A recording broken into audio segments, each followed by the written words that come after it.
Meanwhile, the Patriots are going to try to slow down Watt with an offensive line without guard Josh Klein. He injured his shoulder. Here's their only lineman who had started every game this season, Al, and they'll also be without linebacker Dante Hightower, missing his second straight game with a knee injury. All right. Thank you, Michelle. Chris, we have to get her a medical degree diploma. Fantastic. Playoff picture in the AFC. There are your division leaders on the left at the moment. Houston 6-6 out in front of Indianapolis. They play next week in Indianapolis. Kansas City and the Jets would be the wild cards. Bill Belichick, who's been the coach at New England since 2000. Bill O'Brien in his second year with Houston, and he spent 5 seasons on Belichick's staff in New England. Stephen Gostkowski will kick off. New England won the toss and, as usual, elected to defer. Akeem Hunt will drop back deep, a rookie free agent out of Purdue with a lot of speed. The roof closed at NRG Stadium, and off we go on Sunday Night Football with a touchback. So the Texans will start from the 20-yard line, and let's take a look at their offense. Brian Hoyer, Michigan State Spartans. Alfred Blue, LSU. DeAndre Hopkins, Clemson University. Nate Washington, the U, Tiffin University. C.J. Fedorowicz, University of Iowa. Ryan Griffin, UConn. Dwayne Brown, Virginia Tech. Xavier Suafilo, UCLA. Ben Jones, Georgia. Brandon Brooks, Miami University. Derek Newton, Arkansas State. Texans have 4 guys who can carry the ball tonight. So with Alfred Blue announced as the original starter, they actually begin with Chris Polk, who had a good day last week in a loss to Buffalo, and Polk starts with a 4-yard pickup up to the 24-yard line. So Brian Hoyer, he's been around for a while, 7th year in the league, played his college ball at Michigan State, was the understudy to Brady for 3 years. Then he went to Pittsburgh for a cup of coffee, to Arizona for a while, on to Cleveland. He was the starter one year. They drafted Manziel. That was the end of the situation for him there. And right now in his second year with the Texans. He started the year as the starter, got benched, but won the job back in week 5. And this is Chris Polk going nowhere, stopped behind the line of scrimmage for a loss of 2. Gerard Mayo is right there for the tackle. It'll be 3rd down and 8. That's what brains will do for you right there. Gerard Mayo just knew what was coming based on the fact that guards were pulling out to that side, and he shot in behind it and made a play. A guy that's led this team in tackles 5 different times, has been the captain almost since he's gotten here. Akeem Hunt is now in the backfield. They have Blue, they have Jonathan Grimes. You saw Polk already. And now we'll have a chance to take a look at Hunt. And he repositions Hunt off to his right side. And on 3rd down and 8, Hoyer hit before he can get it away and is lucky to hold on to the ball as Dominique Easley comes in to make the sack. You know, Dominique Easley is a guy right here that they kind of cut loose. They really like to give him pass rush situations. He's the one guy sort of interior-wise that has been able to get consistent pressure all year long, and lucky for Brian Hoyer, able to hold on to that football. Very. Shane Leckler to do the punting. Keyshawn Martin is back to receive. Fields at the 31-yard line. And brings it back into Houston territory, and we have a flag down at the 44-yard line. If the Patriots make more mistakes on special teams tonight, we might see Belichick shoot through this roof. Yeah, they gave up 2 touchdowns, a blocked punt last week, and also a punt return by Darren Sproles. During return, illegal block in the back. 52 of the return team. The 10-yard penalty, 1st down. Almost always the case on a return when you see a flag. Jeff Triplett is the referee. Eric Martin with the penalty. Tom Brady on his way. He's right on a pace right now to throw for about 5,200 yards. It would be his second 5,000-yard season if he eclipses that figure. And of course, he will keep his eye on number 99. He told us last night, I said to him, is there any defensive lineman in the league you look at before you look at where the linebackers are? He said he's the only one. From the 34-yard line. And Gronkowski in there on the right side. And they begin with LeGarrette Blount for a gain of a couple up to the 36. Second down and 8 for the Patriots. You know, if you're J.J. Watt, you just get used to it. You're going to get hit from every different angle. You just never know where it's going to be. This time, Asante Cleveland comes back across and is going to take out his knees from that side.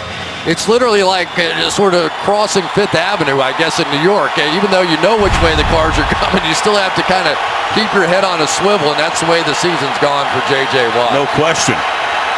Second down and 8. And now an inside handoff to Blunt. And he gets tackled behind the line of scrimmage.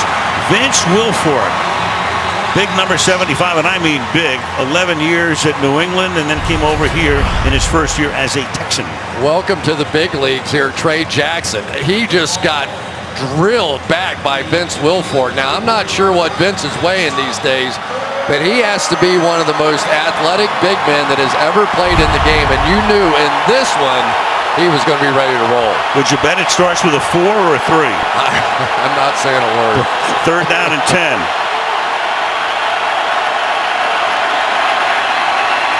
Brady. Good protection.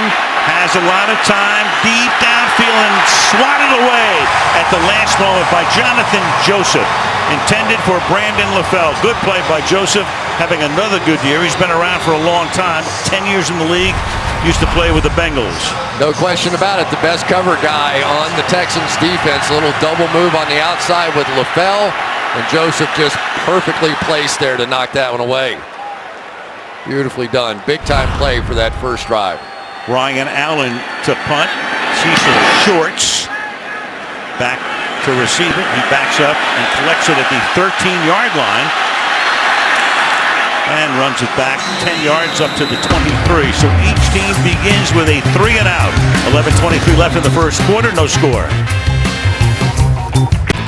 Sunday Night Football being brought to you by McDonald's, now serving breakfast all day. By Navy Federal Credit Union, serving the armed forces and their families.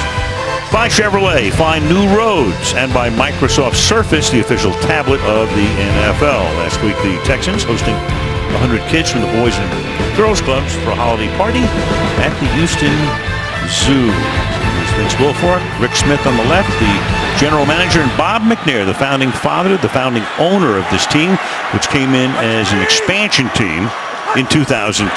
Now from the 24-yard line, Hoyer, play action, and it's a gain of about 6, caught by Chris Polk. And let's take a look at the Patriot D.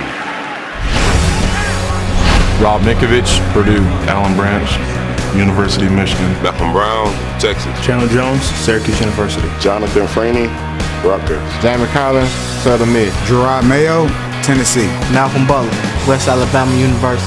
Patrick Chung, the Ducks. Devin McCourty, Rutgers. Logan Ryan, Rutgers.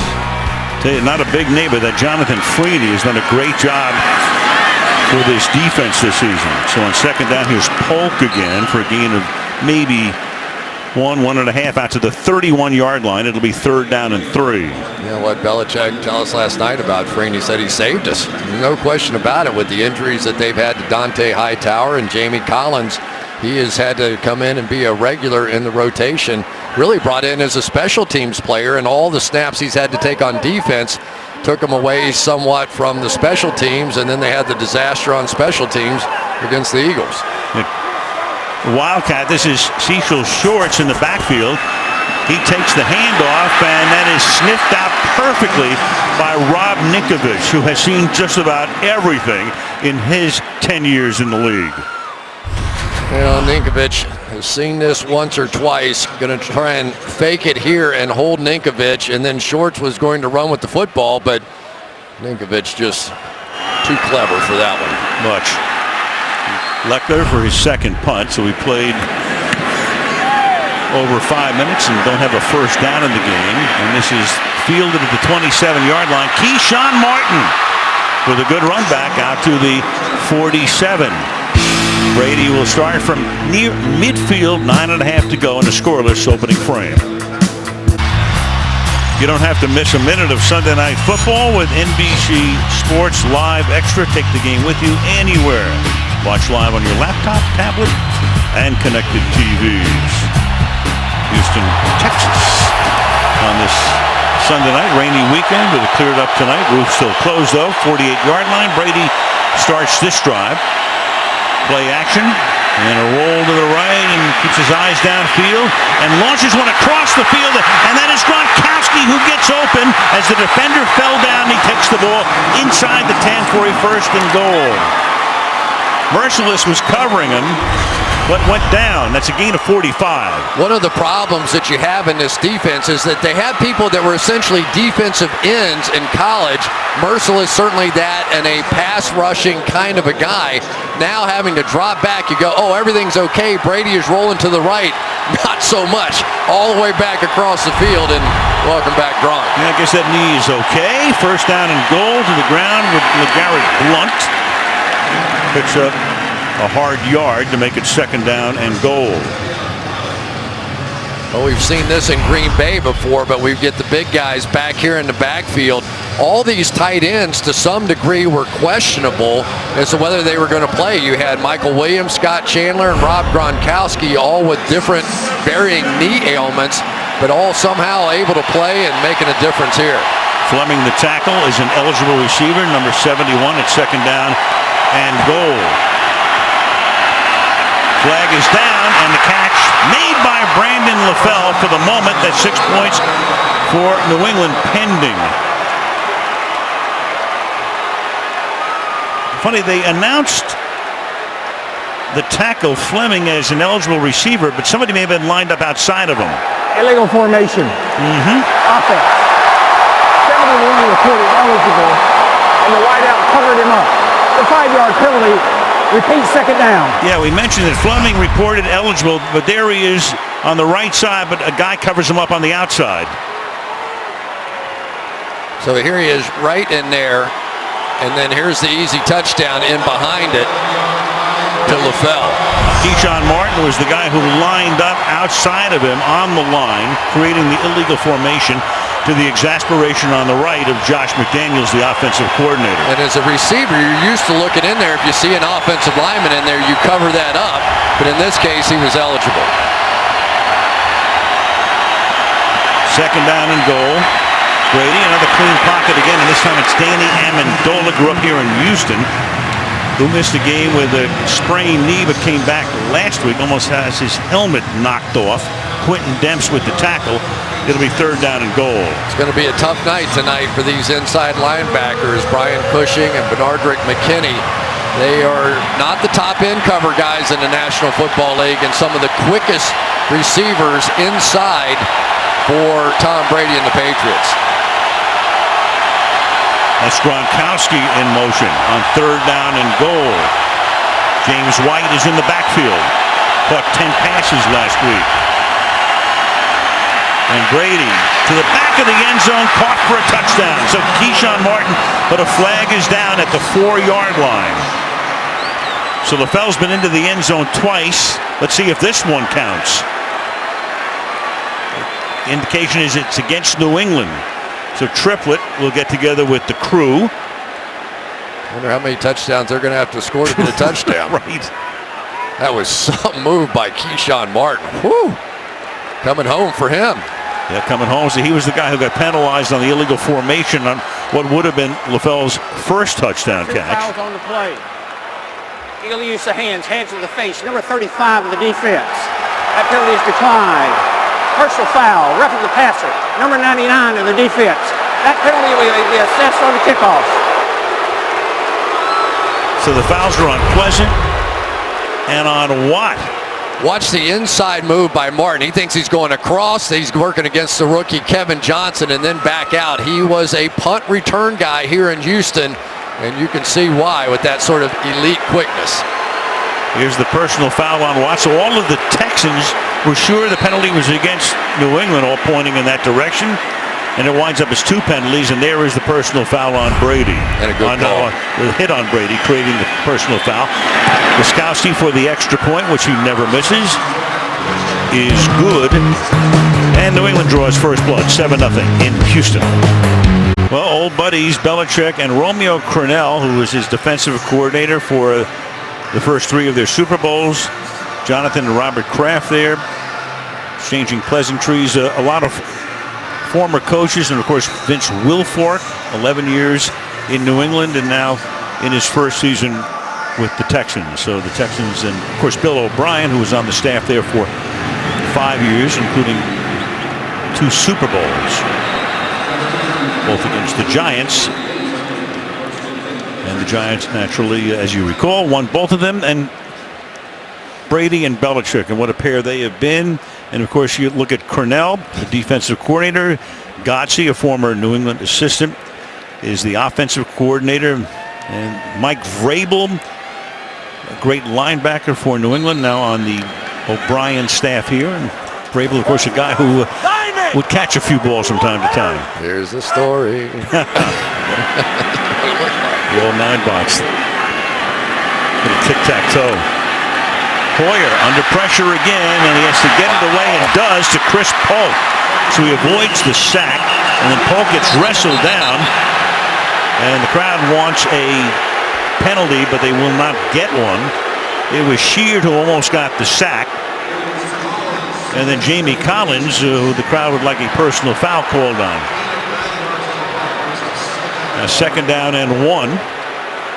What a tremendous play by Hoyer on that. Now on the inside handoff, he gives the ball to Polk, and that will be the Texans' initial first down of the game out to the 34-yard line. Jamal Sheard just had him dead to rights. Let me see where he comes from here. I think he was inside. Yeah, just split in between, but had Hoyer completely tied up, and not only did he get it out of there, he got it out for a big completion. They needed that too. They were going nowhere on offense.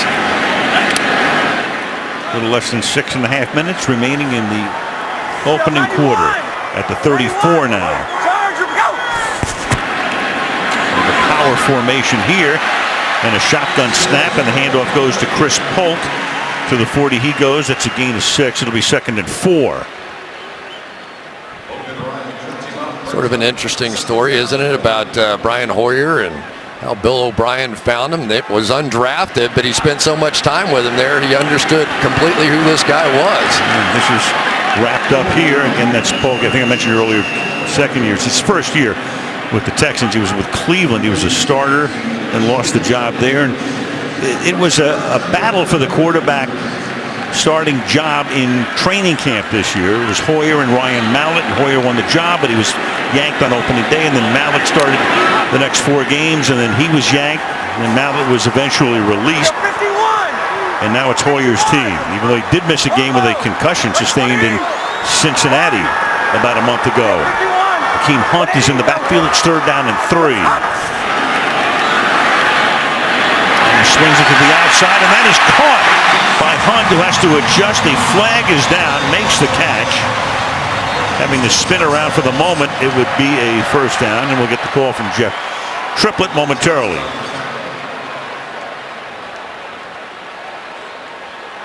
Well, sort of momentarily.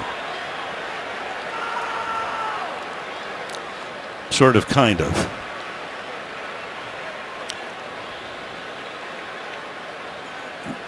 We have set a record for conferences this year, have we not? And the season still has 4 weeks to go. Yeah. During the play, personal foul, number 76 of the offense. Unnecessary roughness. Hit a player while he was on the ground. 15 yards, still 3rd down. And that's their best lineman, the Pro Bowl tackle, Dwayne Brown. It's a really interesting call for me. Let's see right here. He's going to kind of punch him and almost knock him to the ground. I think this is the foul when he came over and jumped on top of him. But that's sort of a grand old tradition for offensive linemen. I guess you have the right to block him even on the ground as long as the whistle had not blown. Interesting. Makes it a 3rd down and 18 now. That was Dominic Easley, who he pinned to the turf. 23. Now the empty backfield here on 3rd and 18. Play clock all the way down.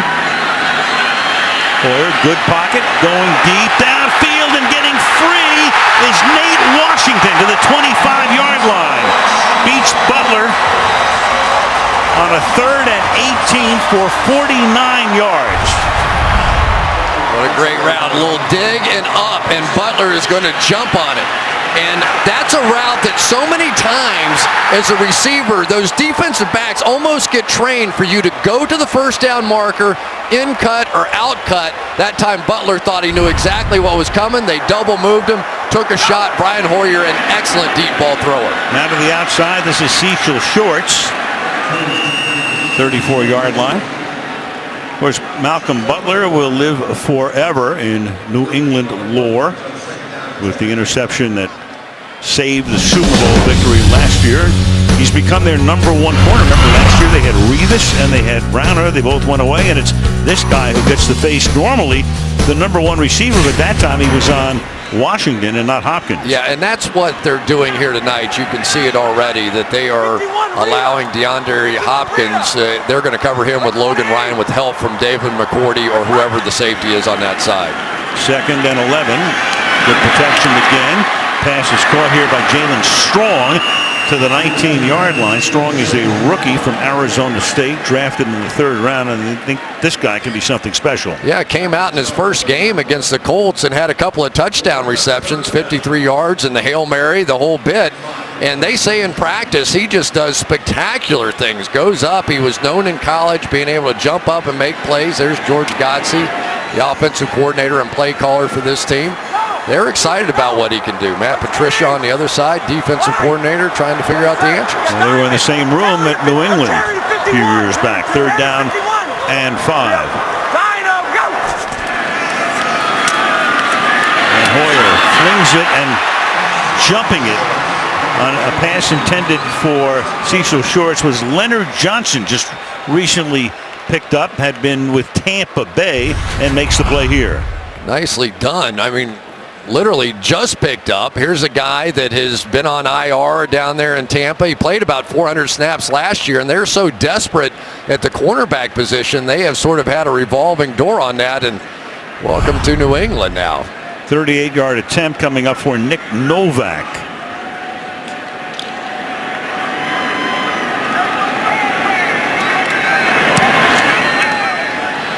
And right down the middle. So Novak tacks on 3. They make it 37 yards officially, and it's 7-3. Tonight show with Jimmy Fallon. A lot of good guests coming up this week. Will Ferrell will be there. Springsteen will be there. Before the week is done, we'll see Kenny Rogers on the Tonight Show with Jimmy Fallon this week on NBC. Mid-December in Houston, Texas. Again, with a win tonight, the Texans will be in undisputed possession of first place in the AFC South. Another big one next week, obviously, for them as they go to Indianapolis. Keyshawn Martin runs it back from the goal line out to the 18-yard line. Good coverage there. Brian Peters makes the tackle. 7-3 New England on Sunday Night Football.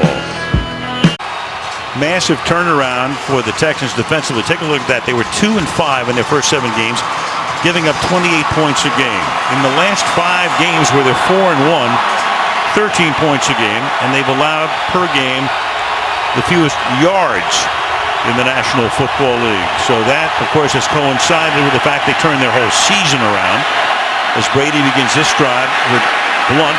You know, Chris, you look back to that Miami game, what a disaster. I mean, they were down 41-0 at the half against Miami. That was the kind of day you thought everybody would come back and get fired the next day. And then they didn't give up a touchdown over the next 12 quarters, the equivalent of 3 games. Well, and Bill O'Brien was very smart. Your team's getting blown out. They're embarrassed anyway. He came in halftime and he said, guys, listen to me. We're not going to win this game, right? But let's win the second half, and let's try and use that to build on it. And they did. That's exactly what happened. And now Blunt is taken down at the 25-yard line. Brian Cushing is there, and they haven't blown it dead yet, so he keeps on going. It looked like they had him tackled. And Mr. Blunt says that will be a first down, and indeed it will be. So they had him down, and the next thing you know, he stays on his feet and gains 17. Well, he landed right on top of Brian Cushing. Sure. Cushing made the tackle. Watch this, going to land right on his belly, spin him right around, and basically throw him for another 10 yards. Ooh, almost lost the ball as well. How about that? It went from a fumble to a tackle to an extra 10 yards. 17 overall on the pickup from the 40-yard line. And there he goes again. Hard-earned 8 yards. So Blunt had been with New England, went to Pittsburgh. They let him go there after Jonas Gray had a huge night against Indianapolis on a Sunday night game last year. But then Gray was late for a meeting. Blunt came back into the lineup. Gray eventually was released. Training camp this year, and Blunt is their key back. Of course, it was Dion Lewis who was really doing the job for them, and then Lewis went out a couple of weeks ago for the season with a knee injury. So Blunt is the man. You got a fullback in the game here as well on 2nd down and 2, and a quick toss to Brandon LaFell, and that's a first down in Texan territory to the 48-yard line. Boy, I tell you, I have seen more formations out of the Patriots in this game, and quite a few out of the Texans as well. They are coming out. Both these teams believe, there's Josh McDaniels, the offensive coordinator, they believe in being as multiple as possible, because most defenses, if you throw a weird formation at them out, they'll just check to something fairly straightforward, right? And that's exactly what they'd rather play against. That takes us to the end of the quarter. New England 7, Houston 3. And Sunday Night Football resumes after these messages. Waiting all day for Sunday night. Aerial coverage being brought to you by Geico as you take a look at downtown Houston, Texas. On this Sunday night, Al Michaels, Chris Collinsworth, Michelle DeVoya, Sunday Night Football. 7-3 New England, and a first down to start the second quarter from the 47. That's Brandon Bolden in the backfield with Brady.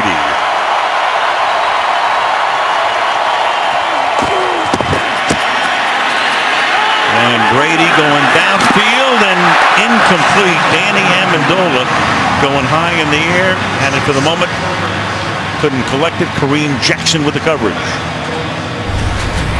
Well, you'll see what they're doing over here. The double team wall going against J.J. Watt, which means on the other side, Jadeveon Clowney has to win. He at least came through the inside that time of Sebastian Vollmer, got a little pressure. But here's a guy that was the first overall pick. He's going to get his opportunities tonight. He has to win almost by Amendola. On 2nd and 10, here's Blunt to the 40-yard line. Garrett Blunt following Michael Williams. Gain of 7 yards. 3rd down and 3. And Blunt's already carried the ball 7 times tonight for 38 yards. Well, obviously the Texans are all hyped up in this game, and Bill Belichick is taking advantage of that fact. He's using a lot of what's called these wham blocks, where the tight ends are coming across the formation. So that time Vince Wilfork shoots up the field, and they just sort of drive him out and go right around it. James White now in the backfield. Fake to him, pass. That'll be a first down. Keyshawn Martin gets taken out of bounds by Kevin Johnson, the rookie #1 draft choice out of Wake Forest. So then you get the next step off of that concept, which is you take somebody and run them this way, and now you're not sure, is he going to block or what? Zips underneath him or around him and goes out and catches the pass for the first down. So Clowney thinks he's going to get blocked. Oh, there he goes. First down.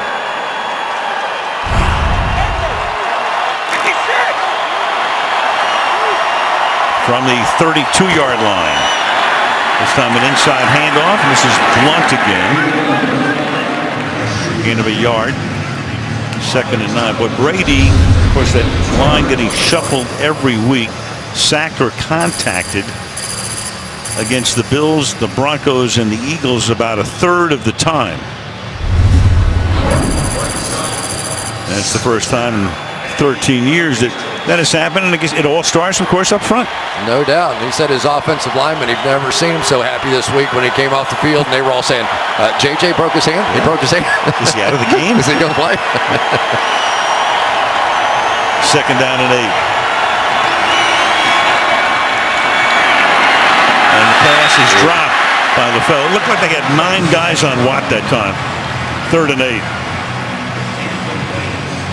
Well, he's going to try and jump inside on occasion now so that he doesn't always have to face that double team from the tight end.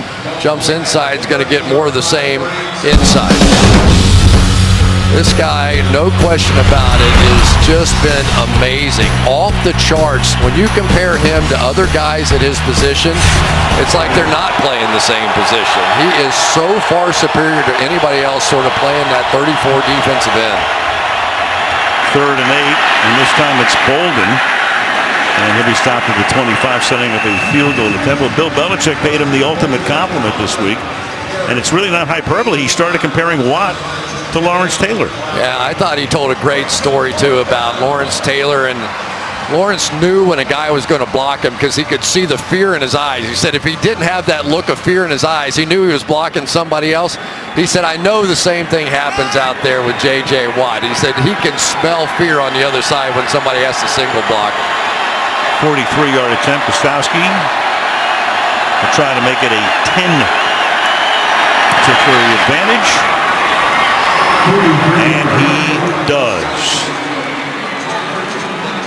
A couple of minutes into the second quarter. New England on top of Houston, 10-3. Bill O'Brien, third head coach in the short history of this franchise. Played in the Ivy League at Brown. Joined the Patriots staff in 07. Offensive coordinator in 11 when they went to the Super Bowl. Succeeded Joe Paterno as the head coach at Penn State in 2012. 2 years at State College, and then hired as the Texans coach last year. Was 9-7 last year. And of course, when he went to Penn State, he followed the whole Jerry Sandusky mess, and he did a pretty good job up there for a couple of seasons. 2 winning years for the Nittany Lions. I tell you, he did, I thought, an unbelievable job. Can you imagine walking into that mess up there and what he did? And actually, he said Bill Belichick had a lot to do with his decision. He said, yeah, it's a horrible thing that happened at Penn State, but that is an unbelievable college job. And if you want to be a head coach and they want you, you should consider that. He took those words to heart. He did, was there a couple of years, named Coach of the Year 1 year with a tremendous job. You can imagine how hard that was. Limited scholarships, the whole thing, and then on to the NFL. Back to the NFL he came. Grimes in the backfield now. And Grimes off to the races. And finally forced out of bounds at the 45-yard line by Devin McCourty. So they have 4 different guys who can carry the ball. Grimes, third year out of William and Mary. A 37-yard pickup. Nice kick out block here on Ninkovich, and then Jay Prosh, the fullback's going to kick out Chung, and here we go. There's something about this kid. I don't know what it is, but Jonathan Grimes just has a way. He seems, here he is in the shotgun or Wildcat. And he takes the ball to the 40-yard line. So Grimes, after that 37-yard run without a huddle, they come up to the line, takes the direct snap and picks up about 4 here to make it 2nd down and 6. You know, they have all kinds of different options of things they can do. Cecil Short's already thrown a touchdown pass this year. He's 3 for 3 as a passer. And so they are going to show you as many different looks as they possibly can. 91, Robbie! 91, Robbie! 2nd and 6. They go 3 by 1 with the receivers to the left side. Patriots show blitz. They pick it up. Pass is caught. This time it's Cecil Shorts, and he has a 1st down. Takes the ball to the 29-yard line where Patrick Chung makes the tackle, and again, he wants to get him up to the line. Hoyer without a huddle. Nice job picking up the blitz that time by Mayo, coming right up the center. They're trying to bring pressure. You can see it. Bring pressure right up the gut here against Brian Hoyer. Wildcat again, and here goes Grimes, who takes the ball to the 27-yard line. Tackled there by Chandler Jones. You know, what they're doing, though, is they're not only going fast, but they're going fast with substitutions. So Matt Patricia, the defensive coordinator, he has to sort of say, okay, who do we want to get on the field, who's out there right now, and they kind of go fast and slow, and you're never quite sure exactly what they're going to do. Pretty good chess game going on here. And this time they bring in about 5 new guys, huddle up, have Akeem Hunt in the backfield. They give it to him. He slips a tackle. but then is taken down at the 27-yard line. Mayo gets credit for the stop. It'll be 3rd down and 8. They really like this Akeem Hunt. He gives them a little bit of a speed factor. If you say, what's the knock on this Texans offense? It's really that they just don't have that guy that can just blow past everybody. Well, Akeem Hunt is that guy. He ran about a 4.36 at his pro day and gives them a little bit of that option coming out of the backfield. Sooner or later, they'll go to Hopkins. He hasn't caught anything tonight.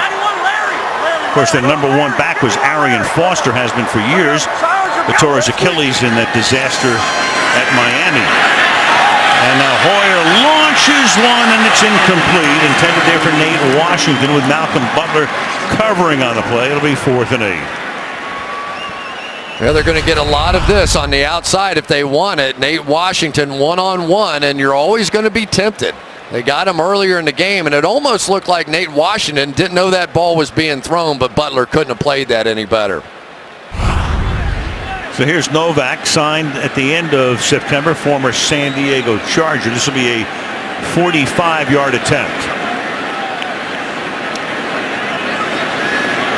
Shane Leckler with the hold. And Novak's kick is good. With 9.5 to go in the half.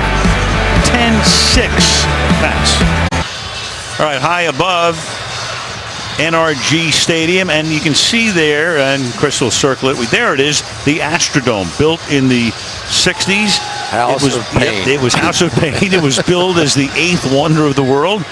But of course, then they built NRG Stadium. John Madden, when he was coaching the Raiders, came to the Astrodome 3 times. He was 3-0, and of course, we want to send our very best to Coach Madden, who underwent surgery recently, recovering right now. And John, we know you'll be back on your feet. We know you're watching tonight. We send our best wishes to you, man. We are all thinking about you.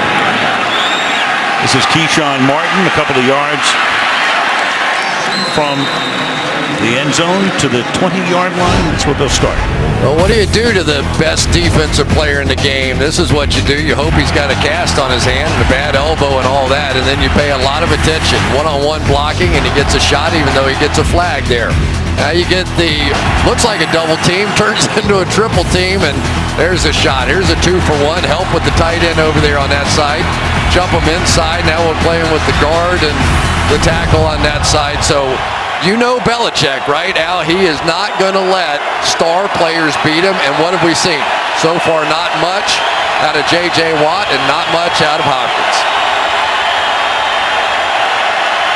They start from the 19-yard line. And Brady flips it out to Gronkowski. And that's his 2nd catch of the night, run out by Merciless. Neil Hornsby from Pro Football Focus went back and looked at every single play. He was single block, J.J. Watt was 70% of the time, and double 24% of it when he was against the run. Here he is against the pass. Let's pay a little more attention to him. Double or triple team 46% of the time. That is quite a tribute to the 2-time Defensive Player of the Year and quite likely to win it again this year. Came into the weekend leading the league in sacks with 13.5 as Blunt gets a first down, but then Khalil Mack of the Raiders had 5 sacks in the Raiders' win against Denver today. So for the moment, Mack leads the league with 14.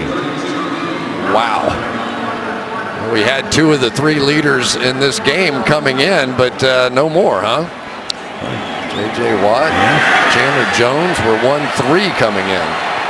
Ziggy Ansah was between them from the Lions. Ball at the 32-yard line.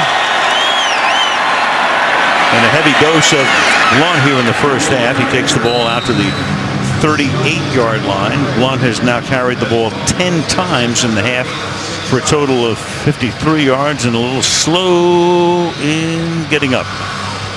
Got a little news if that's a problem. So an injury timeout for Blunt. All right, so Blunt walks off. Needs some attention on the bench. Of course, he's their pounder. He's their number 1 back. The other backs are Brandon Bolden and James White. And right now Bolden comes into the game on a 2nd down and 4 from the 38-yard line.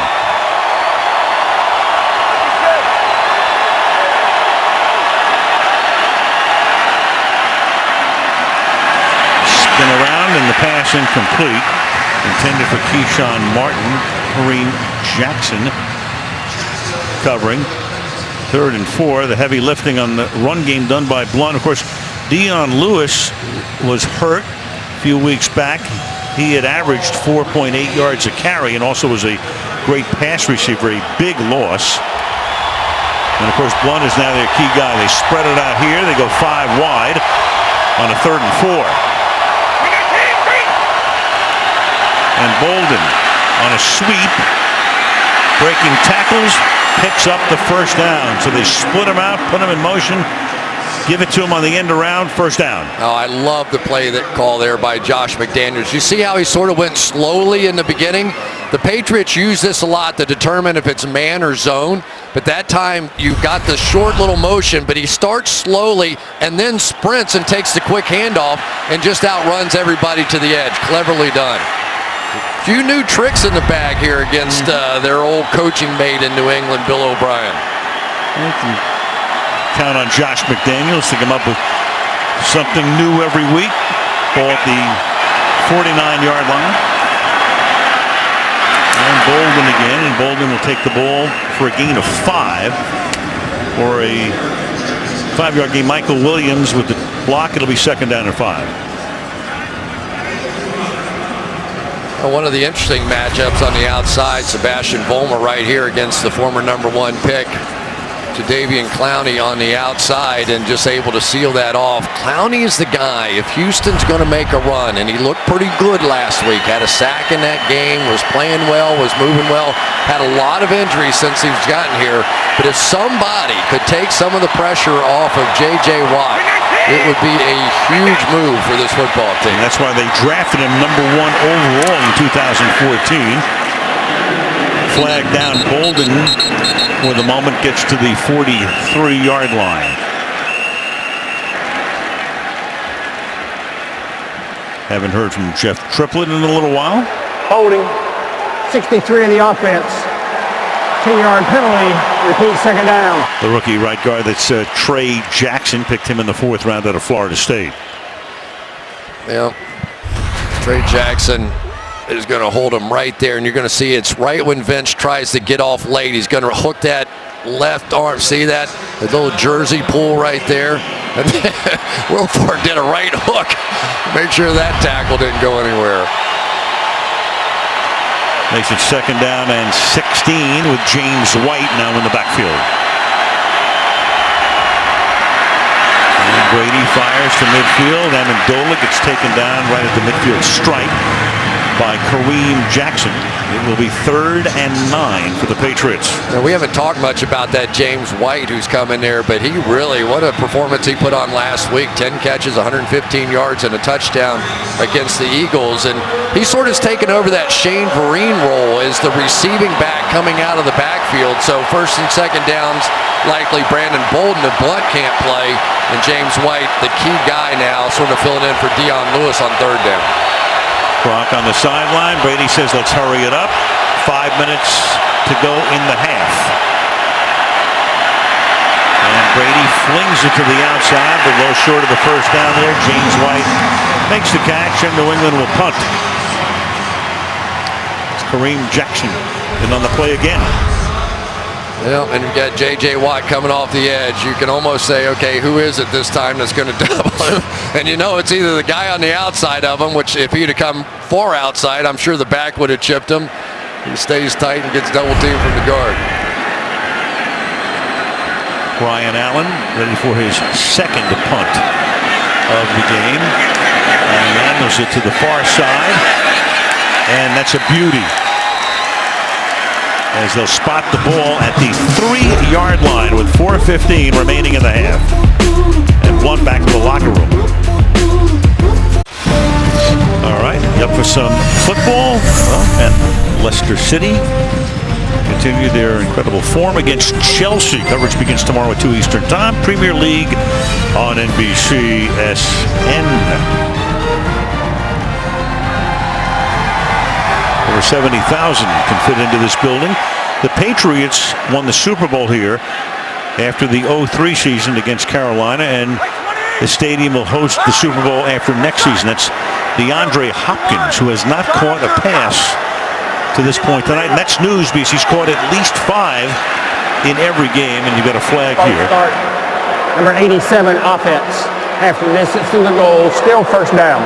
That's C.J. Fedorowicz, and that cost him 1.5 yards. So Hopkins, 5 catches or more in every game. He had 11 against Indianapolis, his high for the year, but nothing tonight. Logan Ryan doing a heck of a job on him. With help. Yeah, with a little bit of help from McCourty on the outside. And, of course, the second, you mentioned it, he makes his first catch of the night. Yeah, here's Hopkins. You see the safety help over the top. That's what he's going to get for the most part. They went from sort of playing Malcolm Butler, remember on opening night against Antonio Brown, to saying maybe we shouldn't do that. We'll just come out here and we'll take our number 2 corner, Logan Ryan, and give him some safety help on their number 1 receiver. And that formula has worked out well for the Patriots this year. Second down and 6. Hopkins, their number 1 guy, and that enabled them to let Andre Johnson, who had such a setup here, go to Indianapolis. To the 10-yard line goes Chris Polk. The third down. Play was whistled dead. Or in progress is ruled on the play. Third down. 3rd and 3. We talked a little bit about DeAndre Hopkins. It was interesting talking to him, wasn't it? That his sort of heroes growing up were Johnny Unitas and Pistol Pete Maravich. I was like, how do you even know those guys? Well, I guess Pete Maravich went to his high school, and sort of in some of the pickup games around that high school is where he learned how to put on the show that he used to. Went to Clemson, did Hopkins. He's their number 1 pick back in 2013. Now another whistle here. Timeout. And a timeout taken by the defense. 30-second timeout. Reset the game clock to 3:02.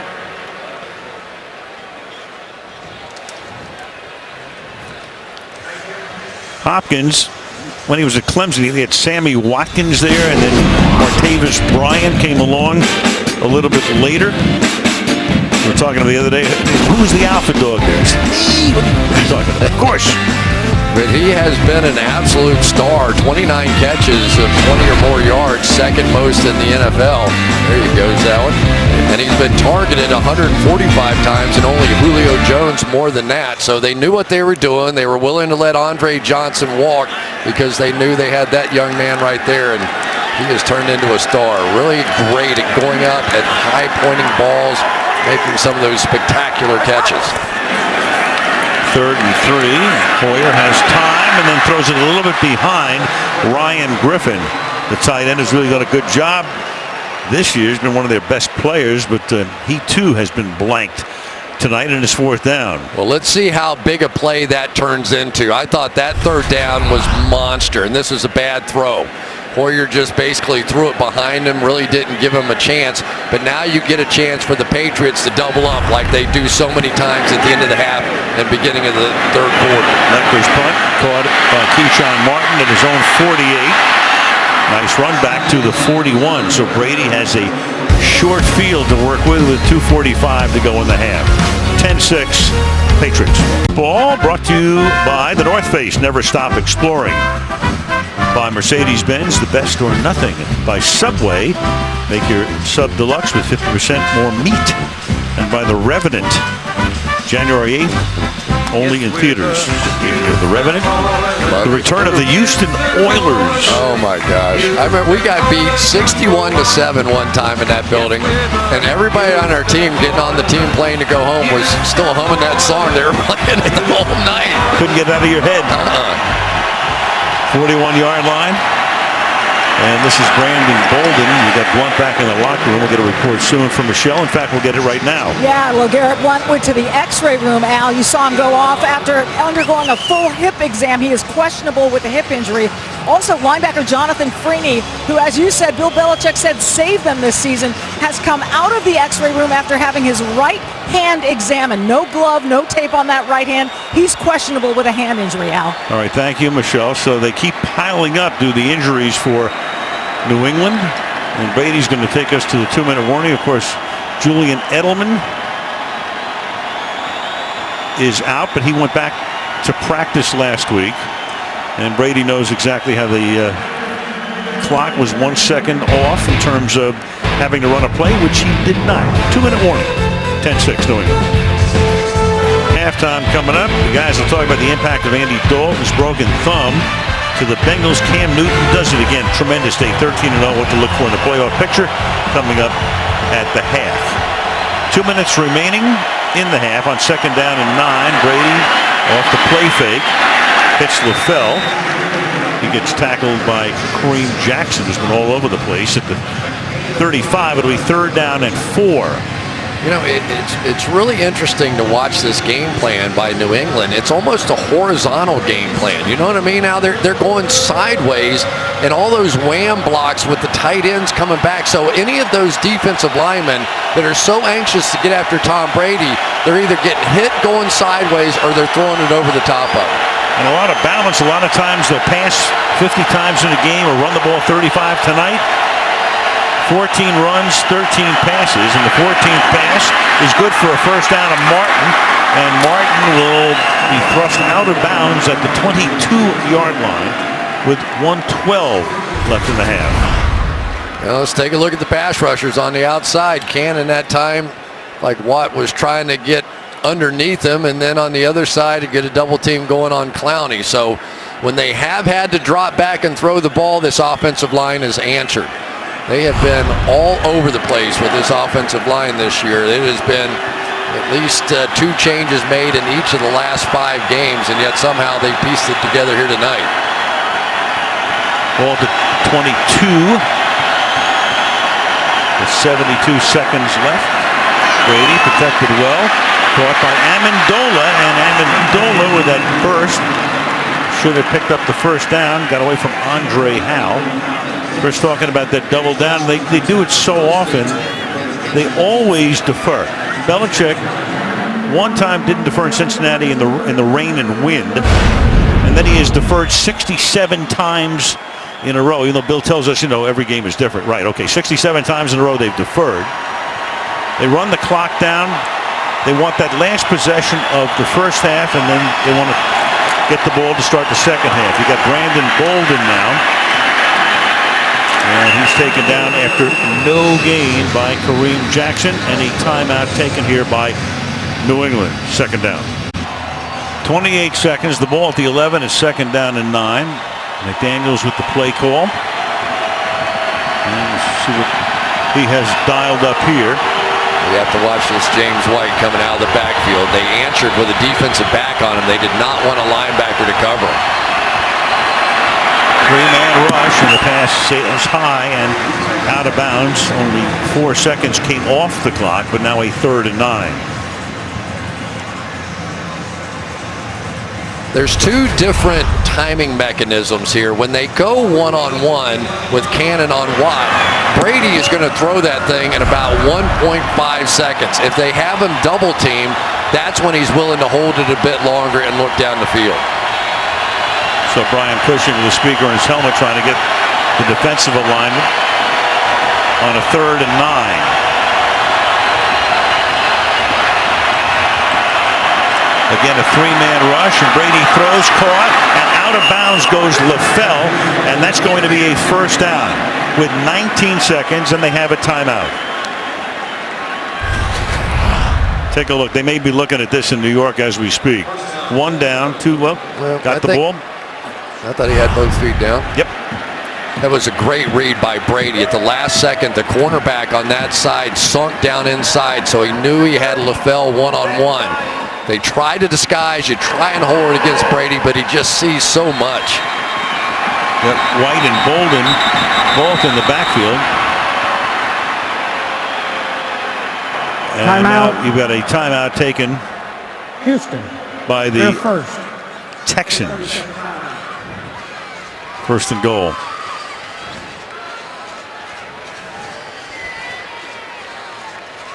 The Texans defense has been very good, but the one problem they have had is in goal-to-go situations, where they've faced 12 of them, and they've given up 12 touchdowns. Well, it's interesting watching this team 2 weeks in a row now. Last week against Buffalo, and Romeo Crennel's team. They ran so much of this sort of lateral offense, and it was Shady McCoy getting out around them last week. And you just get the feeling that teams feel like coming in, they can't really just block them straight up one-on-one, and they've created this thing that's starting to irritate this defense that was playing so well. White and Bolden both in the backfield. Got Chandler now splitting out. They split the two tight ends. Gronkowski comes to the bottom of the screen. On a linebacker. And a slot receiver. And it's Gronk making the catch for the touchdown. Just not a fair fight. No. Demps trying to cover. Well, you think about 2 weeks ago, it was a Sunday night game in Denver. It looked like he'd be out for the rest of his career, the way he was writhing in agony on the field in Denver. Actually, the safety, Demps, out there on him. And you're right, boy, it was Gronkowski telling us that he had never been in so much pain in his life. And all you got to do is look at his body with all those different armaments on him to know that he has had plenty of surgeries and plenty of issues. But he said that bone bruise was as painful as anything he had ever endured. And I think he was fairly certain, wasn't he, that he was going to have to go through another one of those long rehab processes that he'd been through before. Gostowski for the extra point. And so only 14 seconds remain in the half. The Gronk, a big factor here in the first half, and it's 17-6.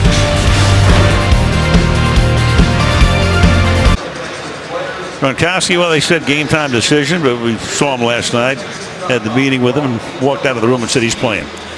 Very little doubt about that. He's caught 3 balls for 52 yards, a touchdown. He had a 45-yard reception. So he only misses the one game. He gets hurt against Denver. They lose the game in overtime. And then last week it was all about special teams miscues and Brady throwing a 99-yard interception, which was run back by the defense's Gronkowski. Go back to the Denver game, and here is the injury and the fact that he was completely writhing in pain at the end, and you thought for the moment, of course, he's out for the year. You know, and one of the hard parts for defensive backs is that, you know, he's so big. He's 260 pounds, and most of them weigh 205, 210, something like that. And what do? Somebody like that, you go after their knees, and many of those receivers would almost opt to be hitting the head instead of hitting the knee and go through all the rehab. It is halftime, and the Patriots trying to regain positioning for that number 1 seed, thanks to a couple of key losses today by the Bengals and the Broncos. They have an 11-point lead at the half. Coming up, Toyota halftime after these messages. New England 17, Houston 6. Downtown Houston, Texas on this Sunday night. Tom Brady, 125 yards and 2 TDs, 1 to the Fell, and 1 to Gronkowski. Hoyer only 7 passes tonight for 83 yards, and Hopkins has only caught 163 career TDs now. That ties Unitas to Barry, 8th most in NFL history, and that 1 catch by DeAndre Hopkins tonight, who's been thrown to only 1 time. They've done a great job on him. It is that season, I guess. You got to decide who's naughty and nice.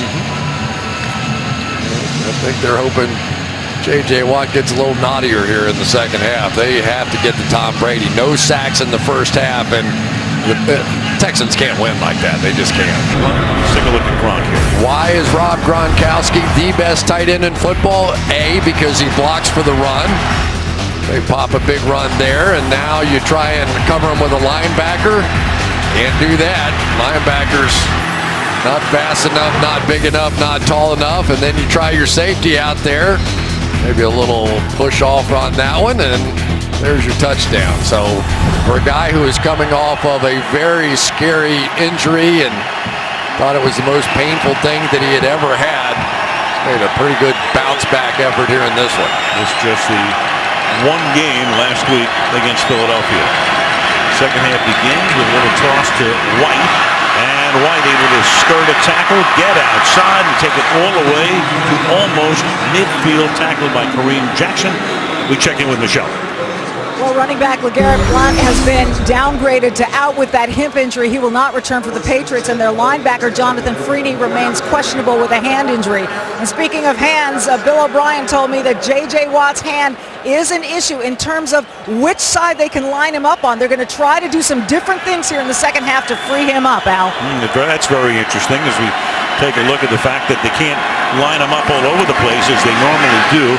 And the tackle made there by Jared Crick, number 93, but not yet. Not yet. He started, but keeping those legs moving was Brandon Bolden, who takes the ball into Houston territory. Well, I tell you, that was some run. Jared Crick was basically on top of him, and I think Crick thought that he was just going to go down, and Bolden had other plans for that one. Right at the line of scrimmage, there's Crick. He's right on top of him, and he was within inches of being on the ground, and he carries defensive linemen, middle linebackers, everybody for about another 5 yards. What an effort. He, of course, will be a big key in the second half with Blount downgraded. So the injuries just keep piling up for New England as Brady flips this one to Brandon LaFell. And that will be a first down. You know, we've talked about the injuries that they've had and the fact that, you know, Amendola was hurt, but then he came back. Edelman, they hope to have back maybe in a couple of weeks. You never knew about Gronk until he was able to just miss that one game. They missed Nate Solder, Ryan Wendell, a couple of linemen for most of the season, and they just keep mixing and matching. Yeah, I just don't know that it matters. You know, they played so many offensive linemen this season that now here they are late in the season, a little bit like last year. Now maybe they're getting settled up front, and now things are going to start taking off. And then Brady throws a little low, but Amendola goes to the turf and is able to make the grab. Danny Amendola going to the ground, and it's ruled a catch. Let's take another look at it. Ball is bouncing, so even though it was ruled I think they're going to take a look at that. There's no question. Well, you got to challenge it. I mean, it bounces up off of his hand, but it's hard to that hit the ground. No question. So where's the challenge flag? And there it is. Okay. So O'Brien hears from upstairs. You're going to probably win the challenge, and that's going to make it after the ruling, which we're 99.44% sure of. Yes. Which is as sure as you could ever be anymore. Right. You know, they've had some receivers drop balls on them. At the end of that game last week, there were 3 straight drops at the end of that one that just killed their opportunity for a huge comeback. A couple of minutes into the third quarter. Coach's challenge. After review, the ruling on the field is changed. The ball skipped in and it is an incomplete pass. It's 2nd and 10 on the 38. Please reset the game clock to 12:48. Pretty clear here. Yep. For a minute, you wondered, I'm sure the official thought maybe it bounced off that hand and up, but certainly some of the pellets flew as well. So back once we started the series of downs, and second down at the 38-yard line. James White with Brady in the backfield. And then the pass goes to White, and he cannot get away that time from Bernardrick McKinney, starting linebacker, rookie second-round pick out of Mississippi State.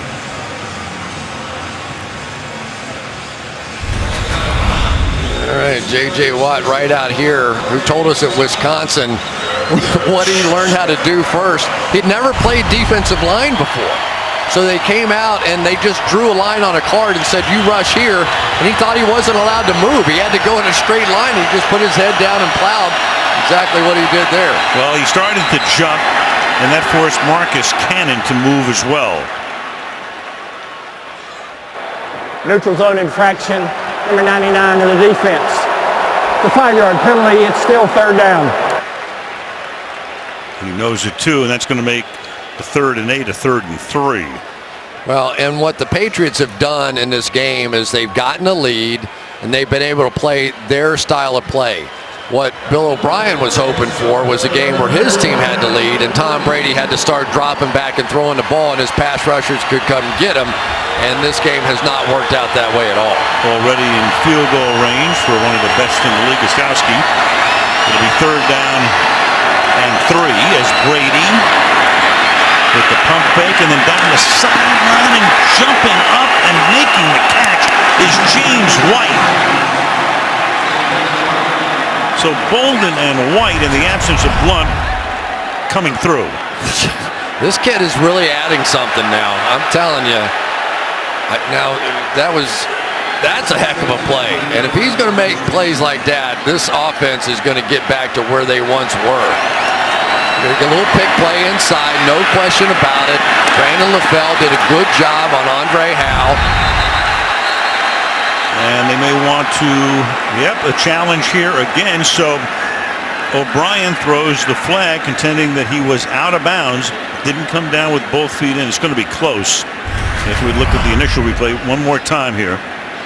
When does he have possession? Well, that left foot touches the chalk. Now that's going to be overturned. Yep, again. Pass at the sideline.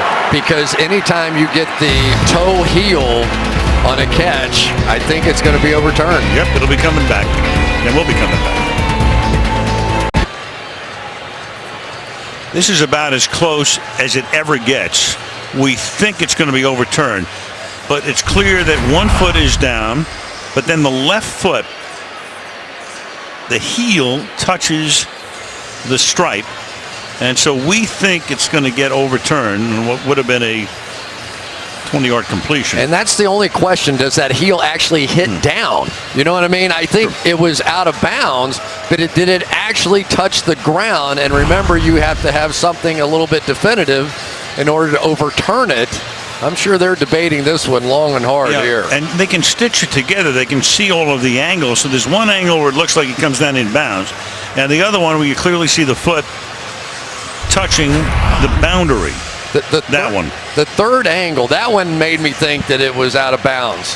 That one makes you think it's out of bounds. The other one made you wonder, did it ever hit the ground? Right. Here's Triplett. After review, the ruling on the field is changed. The receiver's heel coming down on the line out of bounds. It is an incomplete pass. We set the clock to 11:32. It will be 4th and 3 on the 31. Houston is not charged a timeout, and since they've won both challenges, they will get a 3rd challenge. Right, it's going to be 4th down. Field goal unit comes in. Gostowski to try to tack on 3. O'Brien has to challenge twice on one drive, and when you win 2, you get a 3rd. So he still has 1 in his pocket. Yeah, and if he makes this, they're going to have a 14-point lead. Does that sound familiar at all? Lost back-to-back games with 14-point leads. And that's what it would be with a 49-yard attempt if this one is through the uprights.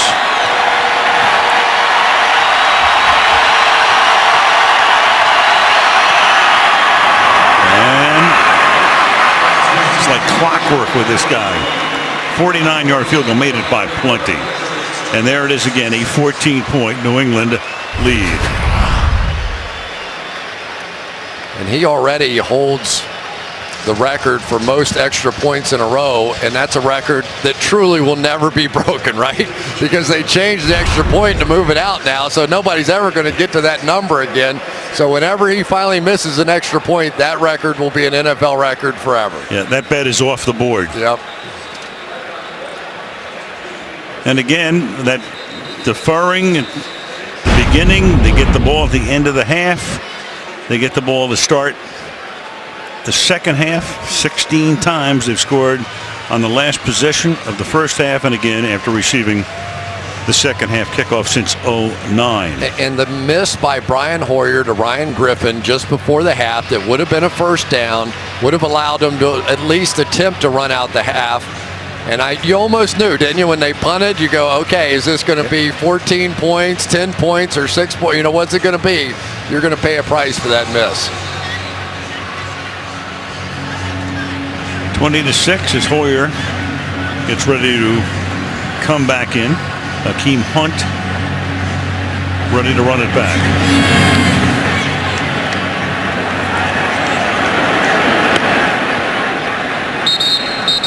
Starting at the 20. Sunday Night Football being brought to you by Southwest. Transparency, low fares, nothing to hide. By Toyota, let's go places. By Nike, the future is fast. Gear up at Nike.com. And by Nationwide, Nationwide is on your side. Right here last night, Texas 6A Division I semis. Galena North beat Converse Judson High out of San Antonio. State championship next weekend right here in Houston. Some players in that game. Drive begins big hole through the middle, and this is Polk to the 29-yard line. Goes the former Philadelphia Eagle. It'll be second down and 1. A pretty good job in there by Fedorowicz. Jamie Collins was coming in there trying to dance around a little bit with these two linebackers, and then Fedorowicz going to make Jamie Collins jump the wrong way, and Polk just took advantage of that. They've had some decent runs in this game, and they've been running the ball well. I think it's 3 straight games over 100 yards. Just haven't had a chance to stay with it. This time, play action on second and 1. That buys Hoyer a lot of time. Deep downfield, and it is incomplete.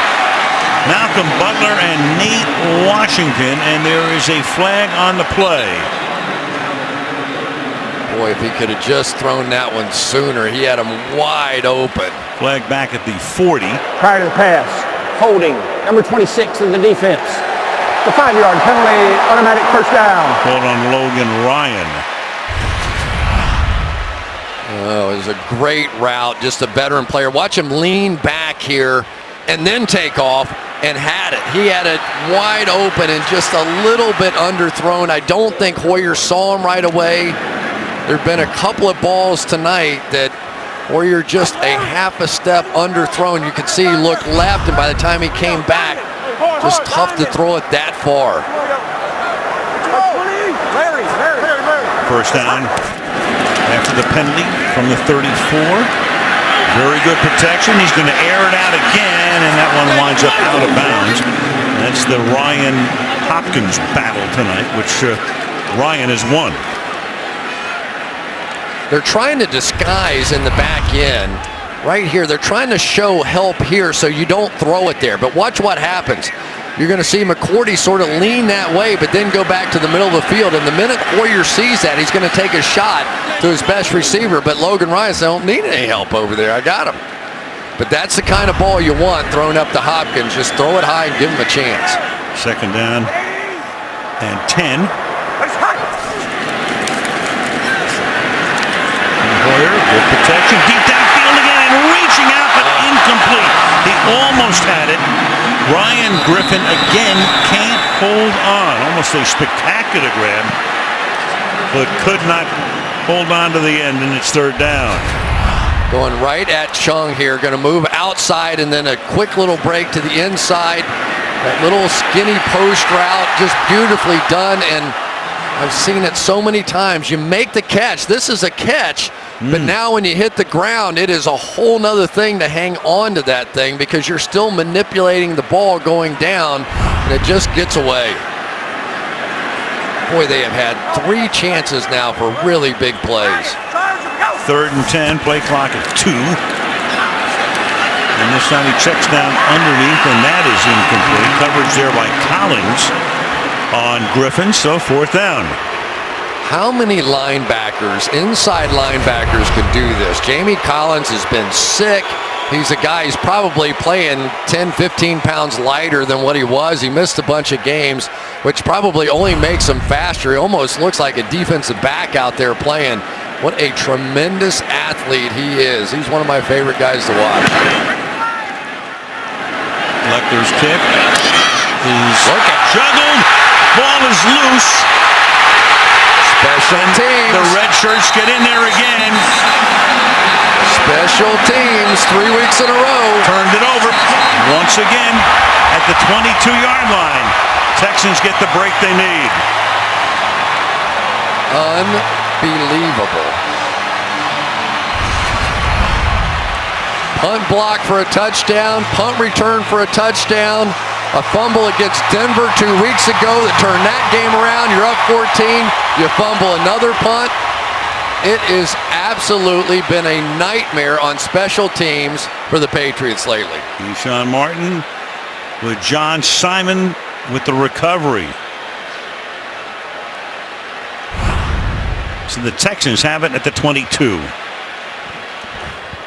Order your holiday gifts from NFLShop.com and save up to 20% off the official store of the NFL, NFLShop.com. So Keyshawn Martin, who was the regular punt returner for Houston the last 3 years, but had not returned a punt for New England until tonight, gives it up at the 21-yard line. And Hoyer throws over the middle. That is caught by Hopkins, his second catch of the night. And then he loses the ball. And back to the 20 it goes. Blowing it dead. Of course, the Patriots all think it is theirs. Second down. Yep, blew it dead. Play was whistled dead, so it's a gain of 7 to the 14-yard line. There's Collins coming in again. Ooh, that ball is coming out. Yeah, but they blew forward progress dead. I saw the official coming up, so you can't go challenge that. Exactly right. So it'll stand as a gain of 6. Jamie Collins had that big forced fumble last week. Gave him a chance to come back from 21 down and win the game, and then they dropped too many passes at the end. Wildcat Grimes, we saw this in the first half, and New England says we've seen this act before. That's Alan Branch running him down from behind for a loss of a couple. It'll be third down. Let's call it 3rd and 4. Alan Branch may be the most improved player on this team. I just think that when that guy is motivated and when he is playing hard, physically he can play with anybody. And they have just sort of psychologically gone to battle with him and with Matt Patricia and the guys, and he has played really well for about the past month. 3rd down and 4. Pick up the blitz, then the pass is juggled by Watchman and incomplete. And again, tremendous coverage by Malcolm Butler. 4th down. Well, you see where it's like Revis Island, right? I mean, this is what they do all the time. They take their number 2 receiver, and Malcolm Butler basically takes him the whole game one-on-one. And he's good with that. That's how he wants to play.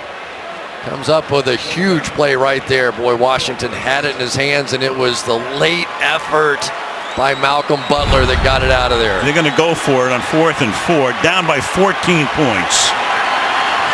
So they pass up the opportunity for a short field goal. And Hoyer will throw, and that is incomplete.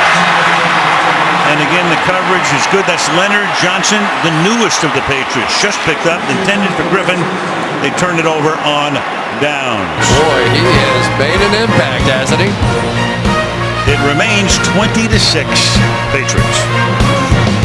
Robert Kraft's son Jonathan Kraft here in Houston tonight, knowing that their team has another 14-point lead, so confidence level is probably down a little bit, but his team looking very good at this point, giving the ball up but then stopping Houston on downs, and Brady and company take over at the 16-yard line. And Bolden will get wrapped up. Loss of 1, 2nd down. Well, if they can't do it from down in a stance, we'll just put him in the middle of the field, let him play middle linebacker. There's J.J. Watt. They went to an unbalanced line, tried to bring an extra offensive lineman over to that right side and run that way. So they are trying to do anything they can to get J.J. Watt going, and maybe thinking with that club on his hand might be easier right in the middle.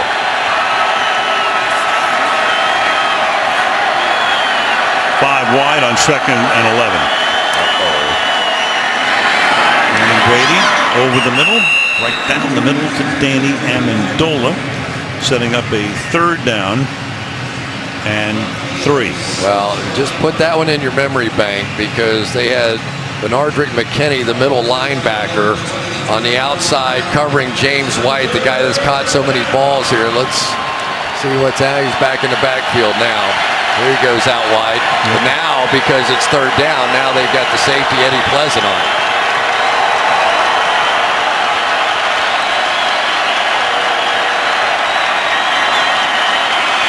And Brady fires, and that's incomplete.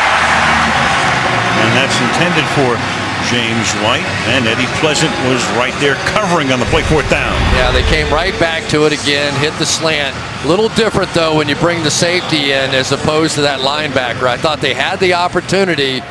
I'm not sure if Brady saw it or not. Well, yes, he did. He sees everything out there, but just chose not to and then missed that one. So a big defensive stand for Houston to give them another chance. Ryan on the punt. And a fair catch called for by Cecil Shorts at the 39-yard line. So special teams have been a big problem of late. Let's go back to Denver when this was such a key play in the game. Chris Harper losing the ball. Denver recovers. They wound up cutting him. Last week, this happened with 11 seconds to go in the half. The block punt run in for a touchdown.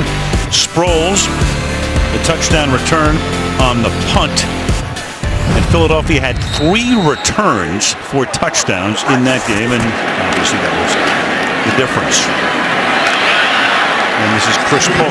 You know, what's funny is that New England has not had a single return touchdown this year, and Philadelphia wound up with 3 in about 15 minutes of clock time last week. Yeah, and we have a development here. Devin McCourty not out there on the field. We saw him kind of limping off, and he is their leader on the back end of this thing and a superstar player.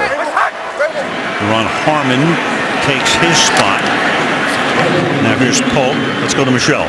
Oh, yeah, that development is that Devin McCourty is currently in the X-ray room, questionable with an ankle. So the injuries continue to stack up. They lost running back LeGarrette Blount earlier to the hip injury. Jonathan Freeney questionable with a hand injury, and now Devin McCourty, guys. Yep, it's unbelievable. And then they go out and they find guys like Leonard Johnson, who's making his Patriot debut tonight and has been a factor. 3rd down and 3.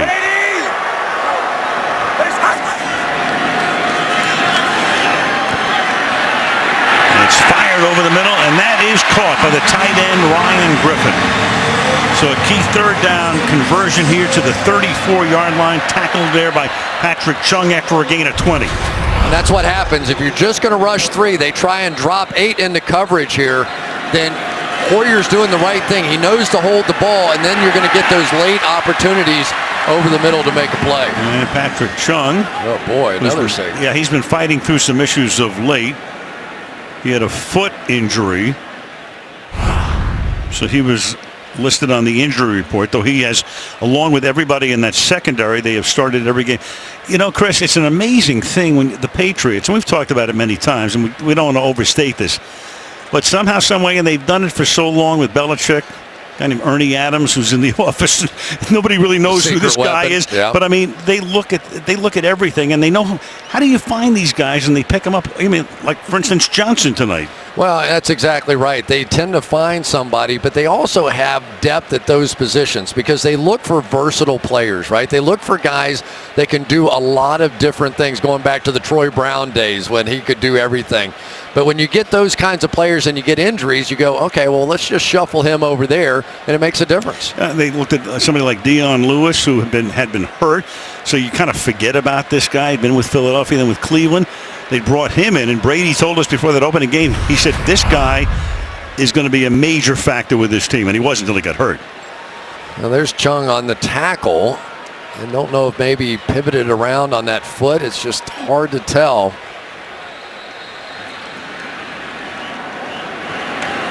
Well, he took a pretty good shot to the helmet trying to make that tackle, so maybe just stunned. And that brings Jordan Richards, a rookie from Stanford, into the game. Yeah, second-round pick. This is when you start thinking about looking down the field, and they're starting to back off now. So offensively, the Texans are going to have to realize what's going on. Well, here comes Chung back in the game.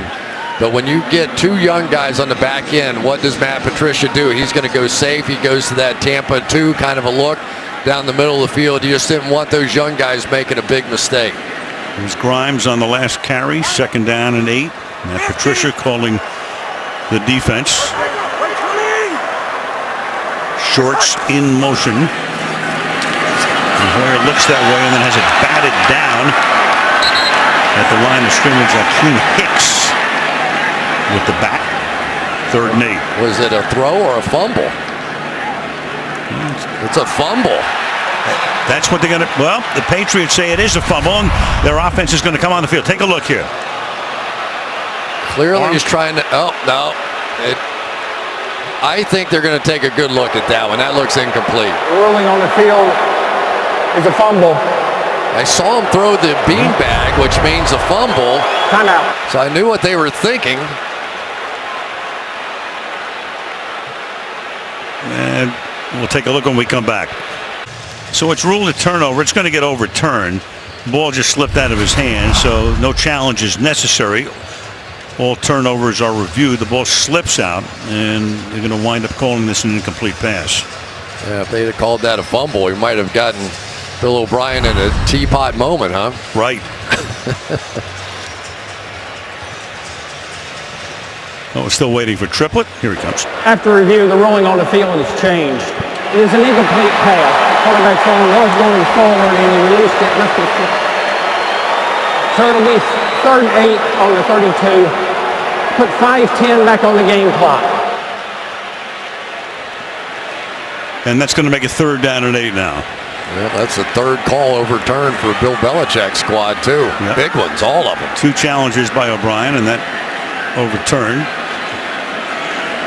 Reviewed in New York. Triplett makes the final call here. And the Texans stay alive at the 32-yard line. 3rd down and 8. You got Nate Washington up there one more time. You want one more shot. They've been close. Should be one-on-one again. Oh, look out. That's a fumble. That's Sheard who comes in and creates the fumble. And for the moment, at least, the Texans are able to retain possession, so at least they'll get to punt it. Derek Newton winds up with it. In the meantime, now you've got Dominic Easley, who is hurt. I mean, they're going down one by one on that New England defense. Unblocked off the edge. I'm not sure exactly what Derek Newton's assignment was here. They had plenty of guys there to block him, and Derek Newton just lets Sheard go right off the edge, and you could tell Hoyer didn't see it until the last minute. What a job by Sheard to not go for the big hit. He went strictly for the football and got it out of there. Those are the difference between great veteran players that understand what the game's about. Big hits are a wonderful thing, but I'd rather get the football. Well, now you've got Easley, who is still down.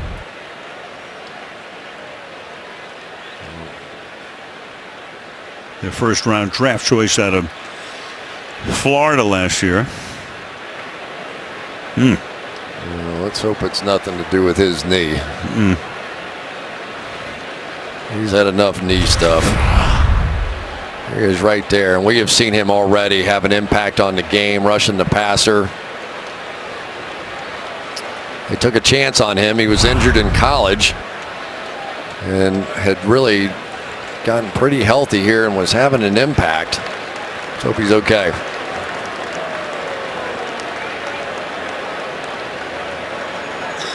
Well, that's what's happened tonight.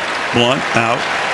Freeney questionable. McCourty questionable. Now Easley will be assisted to the sideline. And of course Hightower is missing his 2nd straight game.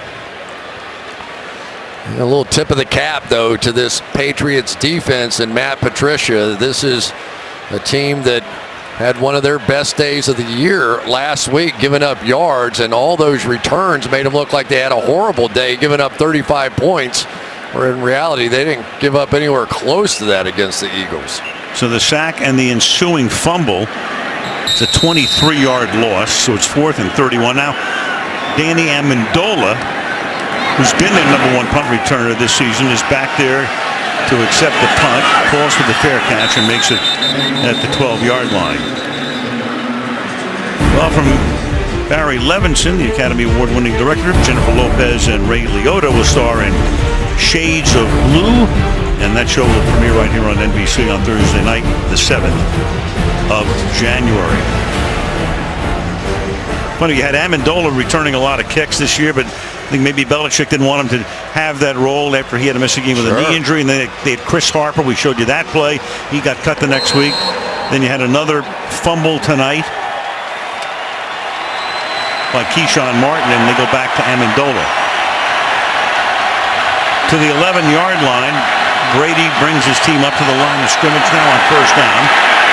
And taken down for a loss of 1, and that's Watt right there taking down Brandon Bolden in the backfield. Well, I tell you what, just a little too quick for Sebastian Vollmer right off the edge. We've seen him on all sides, but you see Vollmer looking in at the football, and by the time he looks back, J.J. Watt's gone.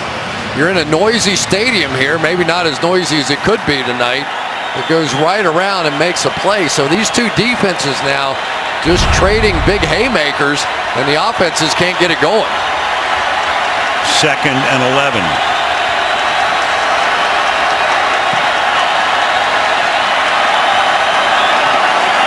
Just a 3-man rush. And the pass. Amendola. And he will squirt out to the 18. We grew up here in the Houston area. It'll be 3rd down and 3.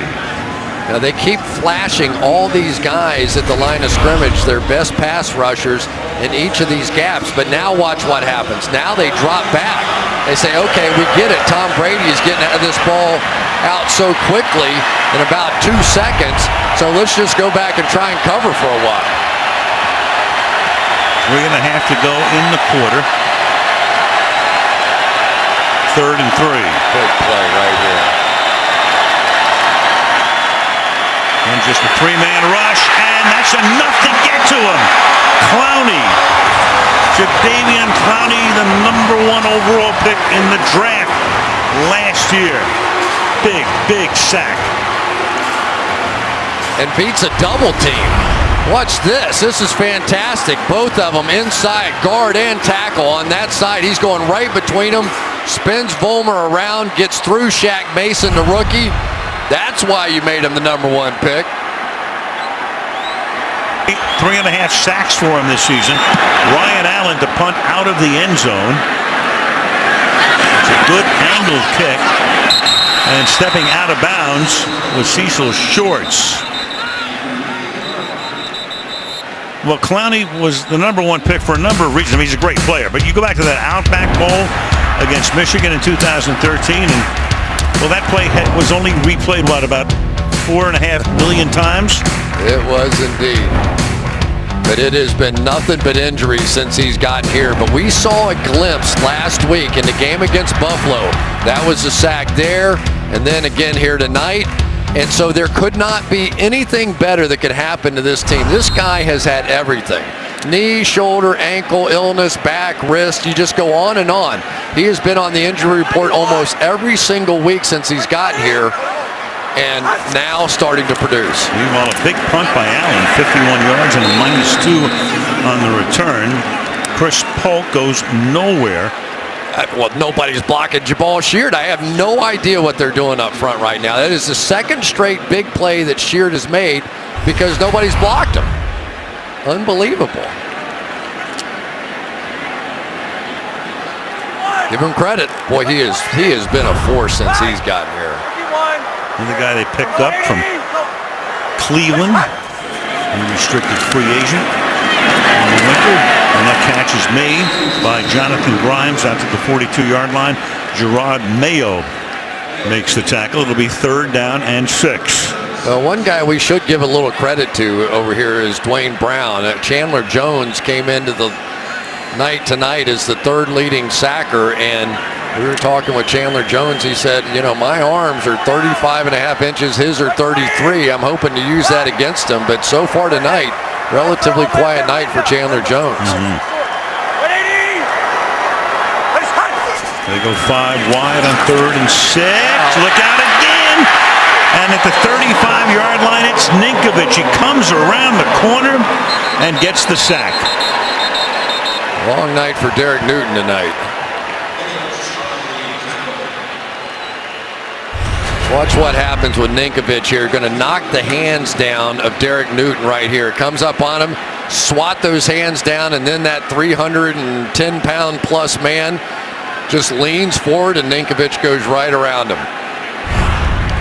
And Akeem Hicks gives him a body blow as well. Fair catch is called for and made by Amendola, who comes all the way up to the 35-yard line on a very short punt. We go to Michelle. You were talking about Jadeveon Clowney, and his most challenging health issue was undergoing microfracture surgery on his right knee last December. The procedure aims to repair damaged cartilage by drilling tiny holes into the underlying bone, in Clowney's case the femur, and those tiny fractures bleed, as you see here, promoting cartilage regeneration. And the surgery is relatively easy compared to the 6 to 8 months healing time, although Clowney told me, Al, that both pretty much stunk. I would say there he is, though, playing about half the games that he could have in his 2 years here. But it's if he can be healthy and be what they think he is, that's scary. It's very scary. That's exactly right. This is Bolden, and Bolden balling his way for a first down. Finally stopped by Kareem Jackson in the final minute of the third quarter. It's a gain of 12 after a 30-yard Houston punt. You know, sometimes the most competitive thing going on with the Patriots is trying to get on the field, and Brandon Bolden tonight has been tremendous. This has been a great effort after Blunt went out of the game. He looks like Blunt running the ball now. Averaging over 4 yards a carry. 9 totes for 37 yards. Quick flip to Fell, and he's able to break the tackle only momentarily and take the ball into Texan territory, where he's tackled by Kevin Johnson.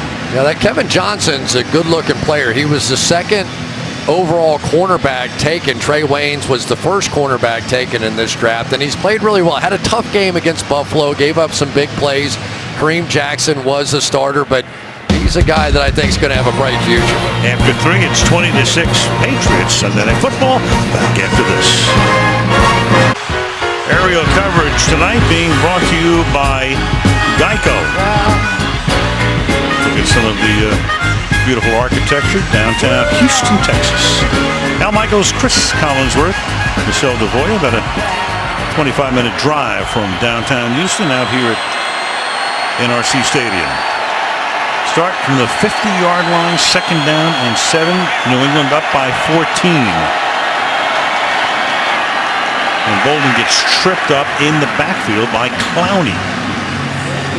Just wonder, Al, how many more shots can this Texans defense survive? You know, I mean, they've just been playing awesome in this third quarter. They've given their offense chance after chance. They kind of break on the fumble punt, and the Texans offense just can't do anything about what Matt Patricia's defense has been doing to them. Meanwhile, the doctor talking to Hoyer on the Texans sideline. Low snap. Brady is there, and he's going to get enveloped at the 40-yard line. Whitney Merciless now has 7.5 sacks this season. Looked like Dwight Freeney on this one. Watch the spin move. Here we go, right down the middle here. Little spin-a-roo on Brian Stork, and right to Tom Brady. That's what they were hoping to do all night, which is attack him right up the gut and take advantage of some one-on-one matchups. Really the first time it's worked. Second time that Tom has been sacked in the game, so 4th and 16. And Allen's 5th punt of the night. Backing up is Shorts at the 5-yard line. Slater misses him, and he brings it back out to the 18-yard line as Houston will again try to generate something on offense, down 20-6. Well, you've got Bill O'Brien, head coach here now in the middle. Hoyer, who was at New England for 3 years, and there he was with Tom Brady, the understudy, coming out onto the field prior to a game and on the bench. And Hoyer said it was tremendous, just a great experience. Tom was fantastic, engaged him in the meetings and with advice and all the rest. And Brady telling us last night he loves the guy. He said he's great, and he's thrilled that he's had some success down here finally. Yeah, and boy, did they have some fun with Bill O'Brien and his teapot temper, didn't they? Yes, they did. Oh, boy. That's another sack. That's out. And the ball is loose again. Sheared creates the sack, and then Malcolm Brown is there for the recovery. So you saw them working on Hoyer. Now he's slow and getting up again.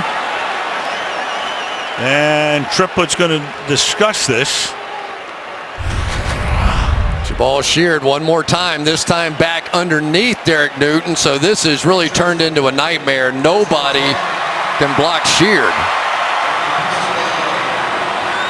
Ruling on the field is a fumble. He wasn't down. Of course, they'll review it, but will stand. I'm not so sure they haven't ruled that his knee was down. Yeah, but I'm not sure the ball's not out before that knee's down. Obviously being looked at. All turnovers are. That's the whole question right now. When does the ball come out? Right there, and my opinion, a little bit before the knee went down. Very right close. there, that ball's out. So now the knee's down. The hold-up play until. Yeah, but they've already turned it over. Well, for the moment, Triplett's just waiting.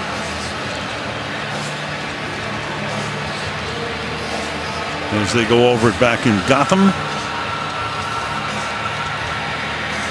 And now it is confirmed it is a fumble. Boy, what a night for Sheard, huh? 4 sacks of Hoyer. And it's a 1st and goal from the 7-yard line. And Brady to the outside. And this is Amendola taken down at the 3-yard line. 2nd and goal. You know, they just get the matchups they want. That time they get Amendola on the inside linebacker, but that guy right there, Jabal Sheard, has come over and caused all kinds of problems for Brian Hoyer tonight. And Bill O'Brien, I used to make fun of him and his temper. He said that Matt Light with the Patriots used to whistle when they could see it was about to blow. He may be about to blow here because they were making a ton of mistakes. Whistle like a teapot. And at the 2-yard line, Bolden is stopped there, so it's a 3rd and goal. At worst, with a field goal, they would turn this into a 3-possession lead on a night when the Texans have been able to get only 142 yards out of their offense in a little over 3 quarters. Yeah, here come the little guys on the field, so a lot of receivers out there. We're going to end up with Gronkowski and Jonathan Joseph at the bottom. 3rd and goal. And they're going to run it. And right through the middle goes one James White for the touchdown. So once again, the Texans can't stop. A goal-to-go situation. Turn it over. Give Brady the ball at the 7. And they're up by 3 touchdowns. Well, there are not many times that Brian Stork's going to throw a block where he gets driven straight back that it's going to end up being a good thing. Merciless that time just drove him right into Tom Brady, and he never saw White coming through. One of the things that they just didn't think they would get a lot of is James White running the football. When he came in the game, that triggered thoughts of pass, handed off, so don't ever think you know everything about what's going on with the Patriots. Extra point by Gostowski is the 27th New England point tonight with 12:04 to go. 27-6 in favor of the reigning Super Bowl champs. New Year's Day, big matchup. 2 of the original 6 teams, Montreal and Boston. Bridgestone NHL Winter Classic. They'll play it in Foxborough. And one of the reasons that the Patriots will have only one more home game and be on the road for the last 2 weeks is that they're going to start installing the rink at Gillette Stadium. I'd like to see one of those games, wouldn't you? Oh, absolutely. They played one at Fenway. They played one at Wrigley, Yankee Stadium. There's Akeem Hunt. I'll take it on those things. Deal. In L.A.? Robert Kraft feeling a little bit better about things right now, even though that look doesn't show it. 27-6. Sunday Night Football being brought to you by Verizon. Better matters. By the limited edition Star Wars Battlefront PlayStation 4 bundle. Greatness awaits. And by Macy's and by the newly redesigned Volkswagen Passat. That's Tuesday evening at Gillette Stadium. Devin McCourty, Brandon LaFell, Marcus Cannon, several of their mates joining Bob Kraft, spreading some positive cheer. Approximately 250 children in need.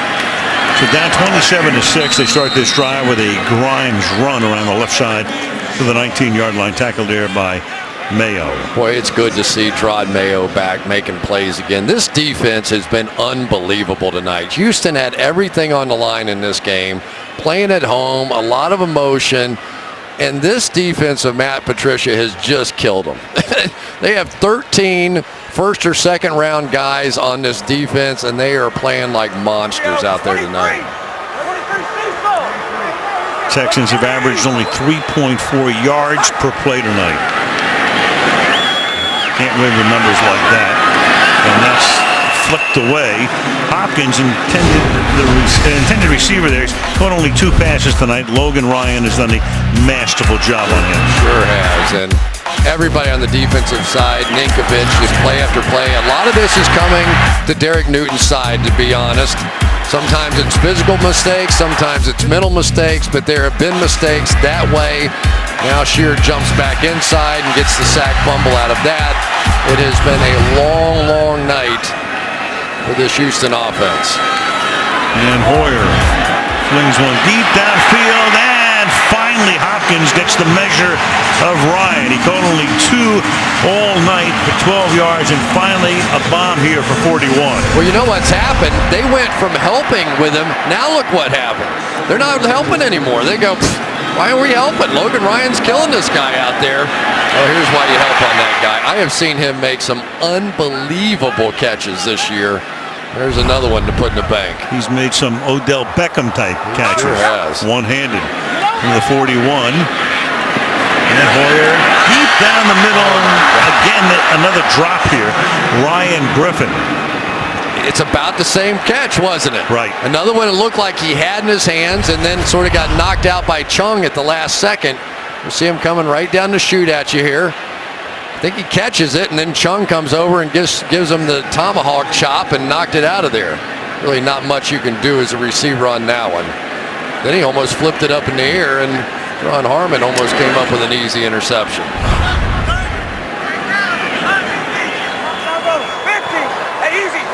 They are back to helping on DeAndre Hopkins again. Safety that way. On top of the screen. Truck him at the line.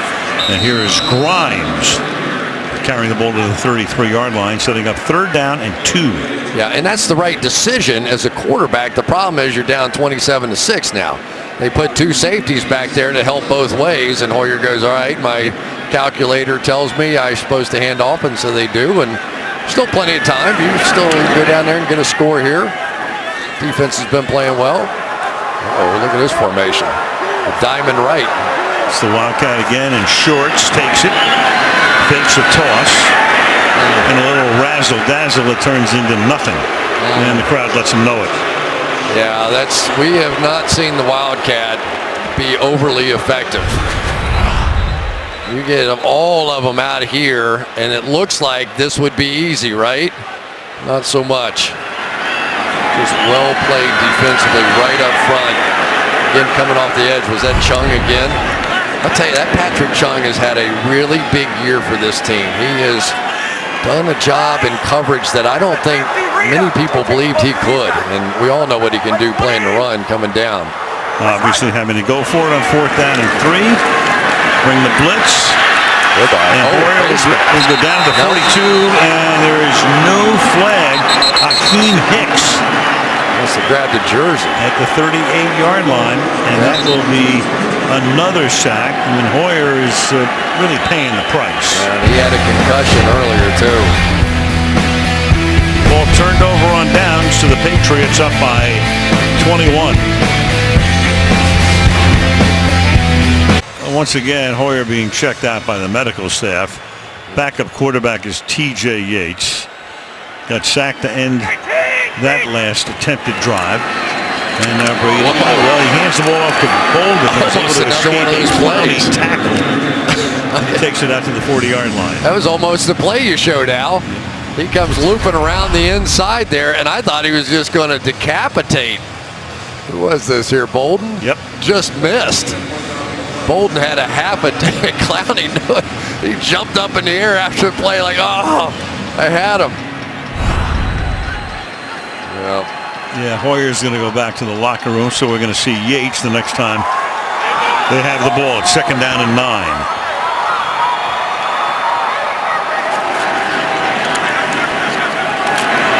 And Brady ton of time, and then finally a little pressure is put on, but that enables Amendola to get free. However, there is a flag on the play. Penalty marker all the way back at the 34. There was a 24-yard pickup. Holding, 63 the offense. 10-yard penalty, still second down. The rookie guard, Trey Jackson, is Hoyer, goes back to the locker room to get checked out. Here's the hit on Hoyer, going to see as he gets slung around here, and that's what I thought I saw was a face mask. Instead was just his helmet slamming to the ground. Had the concussion earlier, and something I'd never heard of before. He used acupuncture for a concussion, and I said, "What they do?" And he's put needles between his eyes and his neck, and all. I said, "Why did you do that?" And he said, "My wife was breech. They used acupuncture, and I saw the baby move, so they told me it worked for concussions. Why not? I took a shot." New England Journal of Medicine should have that on the front page someday. Number 61, the offense. 5-yard penalty, still second down. It's Marcus Cannon, and there's Mike Vrabel on O'Brien's staff. Of course, the great linebacker through many years with the Patriots. Talk about versatile. He was almost came out in tight end numbers by the end of his career. He was throwing a lot of big passes in clutch situations. He's got a little bit of that O'Brien teapot in him too. Yeah. 2nd and 25. Brady wide open. Gronkowski. He gets 25 and a lot more, all the way to the 40-yard line. Some game time decision, huh? Gain of 36. What do you do with him? I don't know. I don't know. He is. I think Josh McDaniels said it best. He said when Gronkowski walks in the huddle, there just aren't many guys that when you see that guy, I almost said that thing, but that guy walk in the huddle, everybody thinks they're going to win. Everybody thinks that the team is going to win when he's in the huddle. Brady probably has a little something to do with that too. Just a little. 7 minutes to go in the 4th. First down. Brady, the line does a great job here. So does the secondary, but Brady's going to take off and slide to a stop after a gain of 15 yards.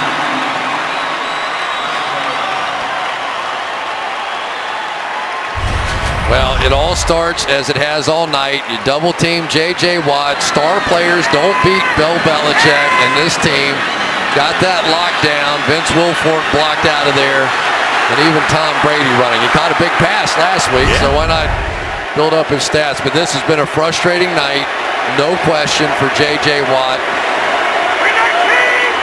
But he's not the first defender or offensive player been frustrated by Belichick. Officially a 13-yard gain, and now Cushing takes Bolden down, and we go to Michelle.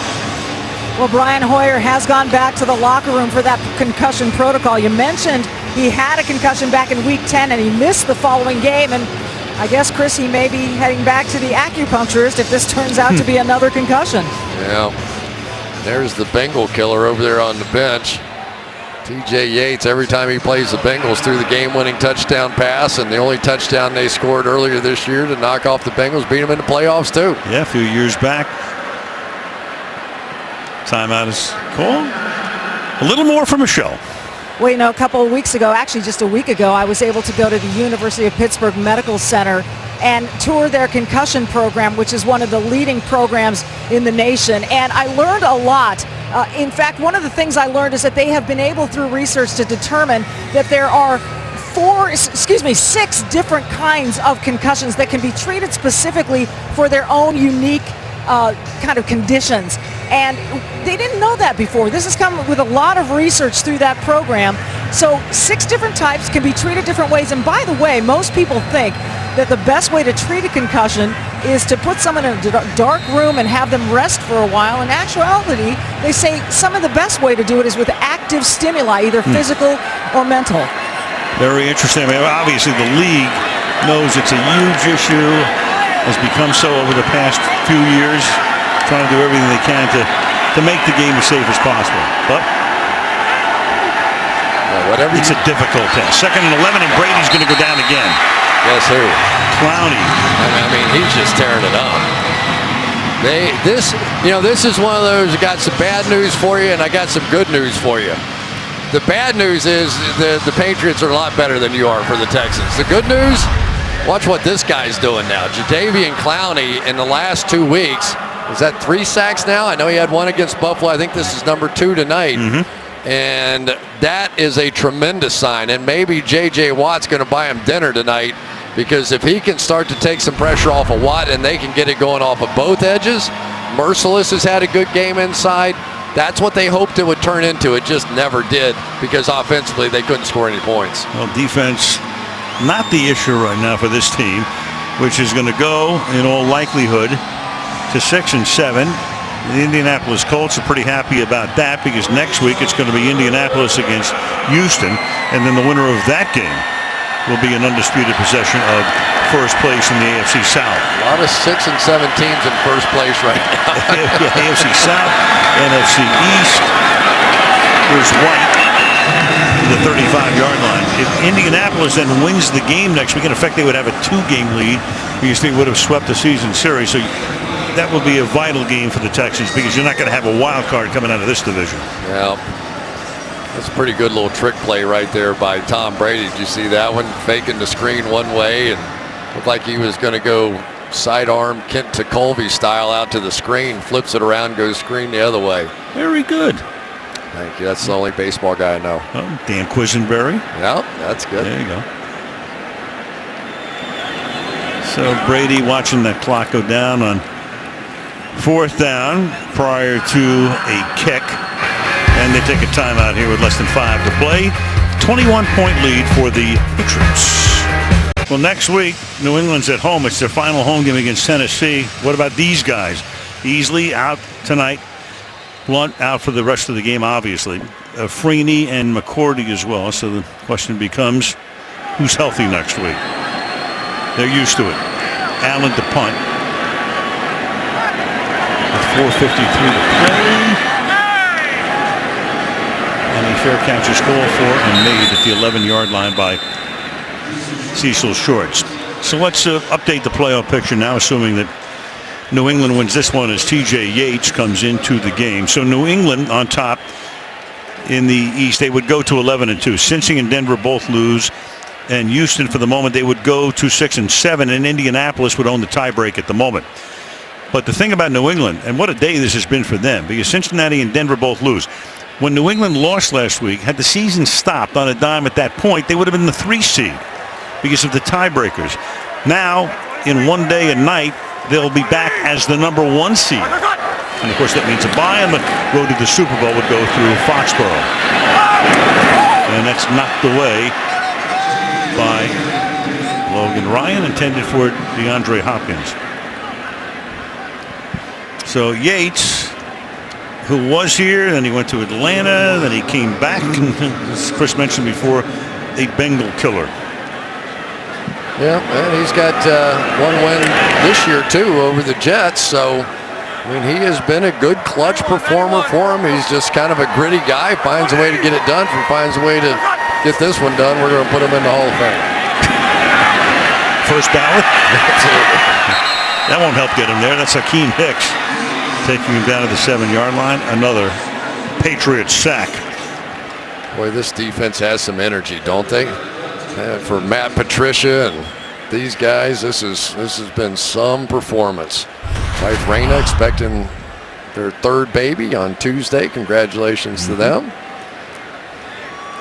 Chandler Jones trying to get inside, but it was Hakeem Hicks. They traded Michael Omanawinui to the Saints and got him back, and even that's working. 3rd and 14. He almost gets sacked in the end zone.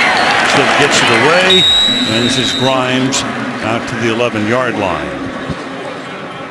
4th down.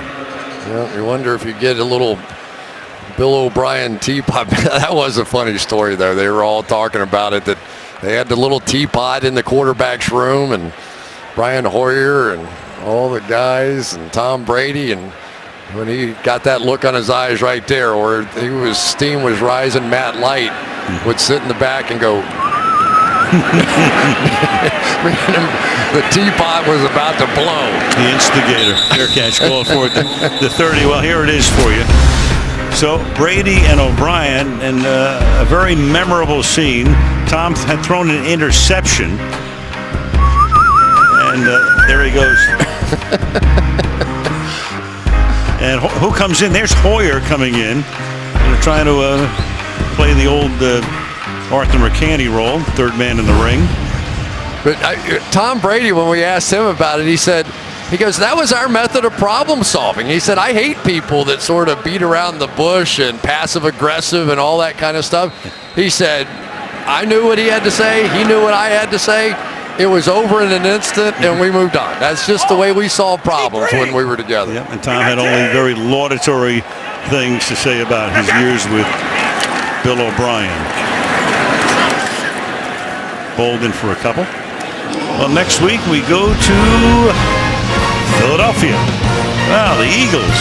Big victory today against Buffalo, against the Arizona Cardinals, coming off their Thursday night win over Minnesota, 7 Eastern for football night.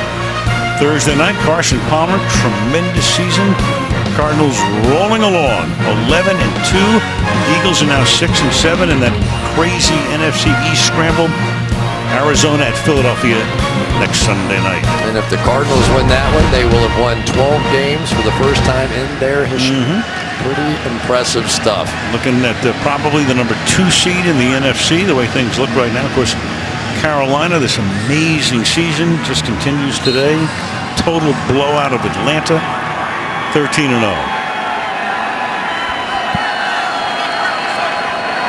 2nd and 9. 3 minutes to go. Here's Bolden. Very interesting thing, Chris, about New England. We talk about all these injuries tonight, and it's been the defensive side of the ball. But what are they going to do now if Blunt can't play? I mean, they've already lost Deion Lewis for the season. Blunt's their key guy. You've got Bolden and you've got White, but who's going to pound it? Brandon Bolden's done a pretty good job of that tonight, but they just have so many different ways to attack you. I thought it was very clever what they did. They watched that Buffalo tape, and they didn't have the kind of running game that would be able to take advantage of the same things that Buffalo did, but they created their own form of it out of the passing game and the wham blocks and some of the things that they did, and you just never saw those pass rushers get going early. And here goes Bolden, breaking tackles, gets the first down. And that should take us pretty close to the end of the game since they moved the change. And the 2-minute warning comes up in 4 seconds. 2 minutes to the finish line in Houston. 27-6, New England.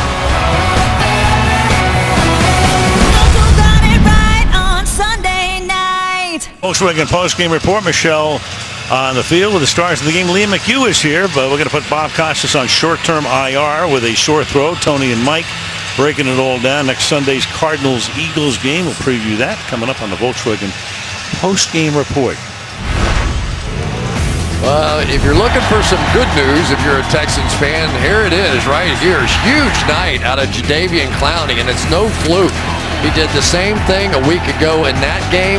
We're starting to see some of that athleticism finally out of him. He's getting healthy, and maybe more importantly, he's on the practice field now. Remember, he's converting over to an outside linebacker instead of just a down lineman. So getting practiced up, he's looking quicker. He's doing the things that we saw at South Carolina, I believe. It's where he came out of school, where he was such a superstar. It's a little kneel down by Brady. He'll just take the play clock all the way down, and they will get on an aircraft and head back to Boston. I don't think that there were major fears about the Patriots with the lead that they had, but a little bit of an exhale tonight for Patriot fans, I would think, after back-to-back losses. Sure. Just so atypical how they were losing those games with those 14-point leads, and to see the mistakes that they were making. Another one tonight in special teams as well, so I'm sure the old special teams coach himself, Bill Belichick, will go back to work on that. Well, 13 times in the last 15 years. They clinch a playoff spot tonight, but not the division crown yet. But if the Giants beat Miami tomorrow, that would clinch it. Not that Miami has a chance, but it would be a strength of schedule situation vis-a-vis the Jets, so they would clinch with the New York win, or obviously with a win in any of their last 3 games or a Jets loss. And Brady will kneel down here, and that's going to take us all the way to the wire. So Brady 22 of 30 for 225 and a pair of touchdowns. 2 guys who worked together for 5 years with a brief hug. And the New England Patriots will go to 11-2 and would regain that #1 seed, at least for the moment, in the American Football Conference. Game officially over in about 4 seconds, 27-6 the final. Volkswagen postgame report coming up next.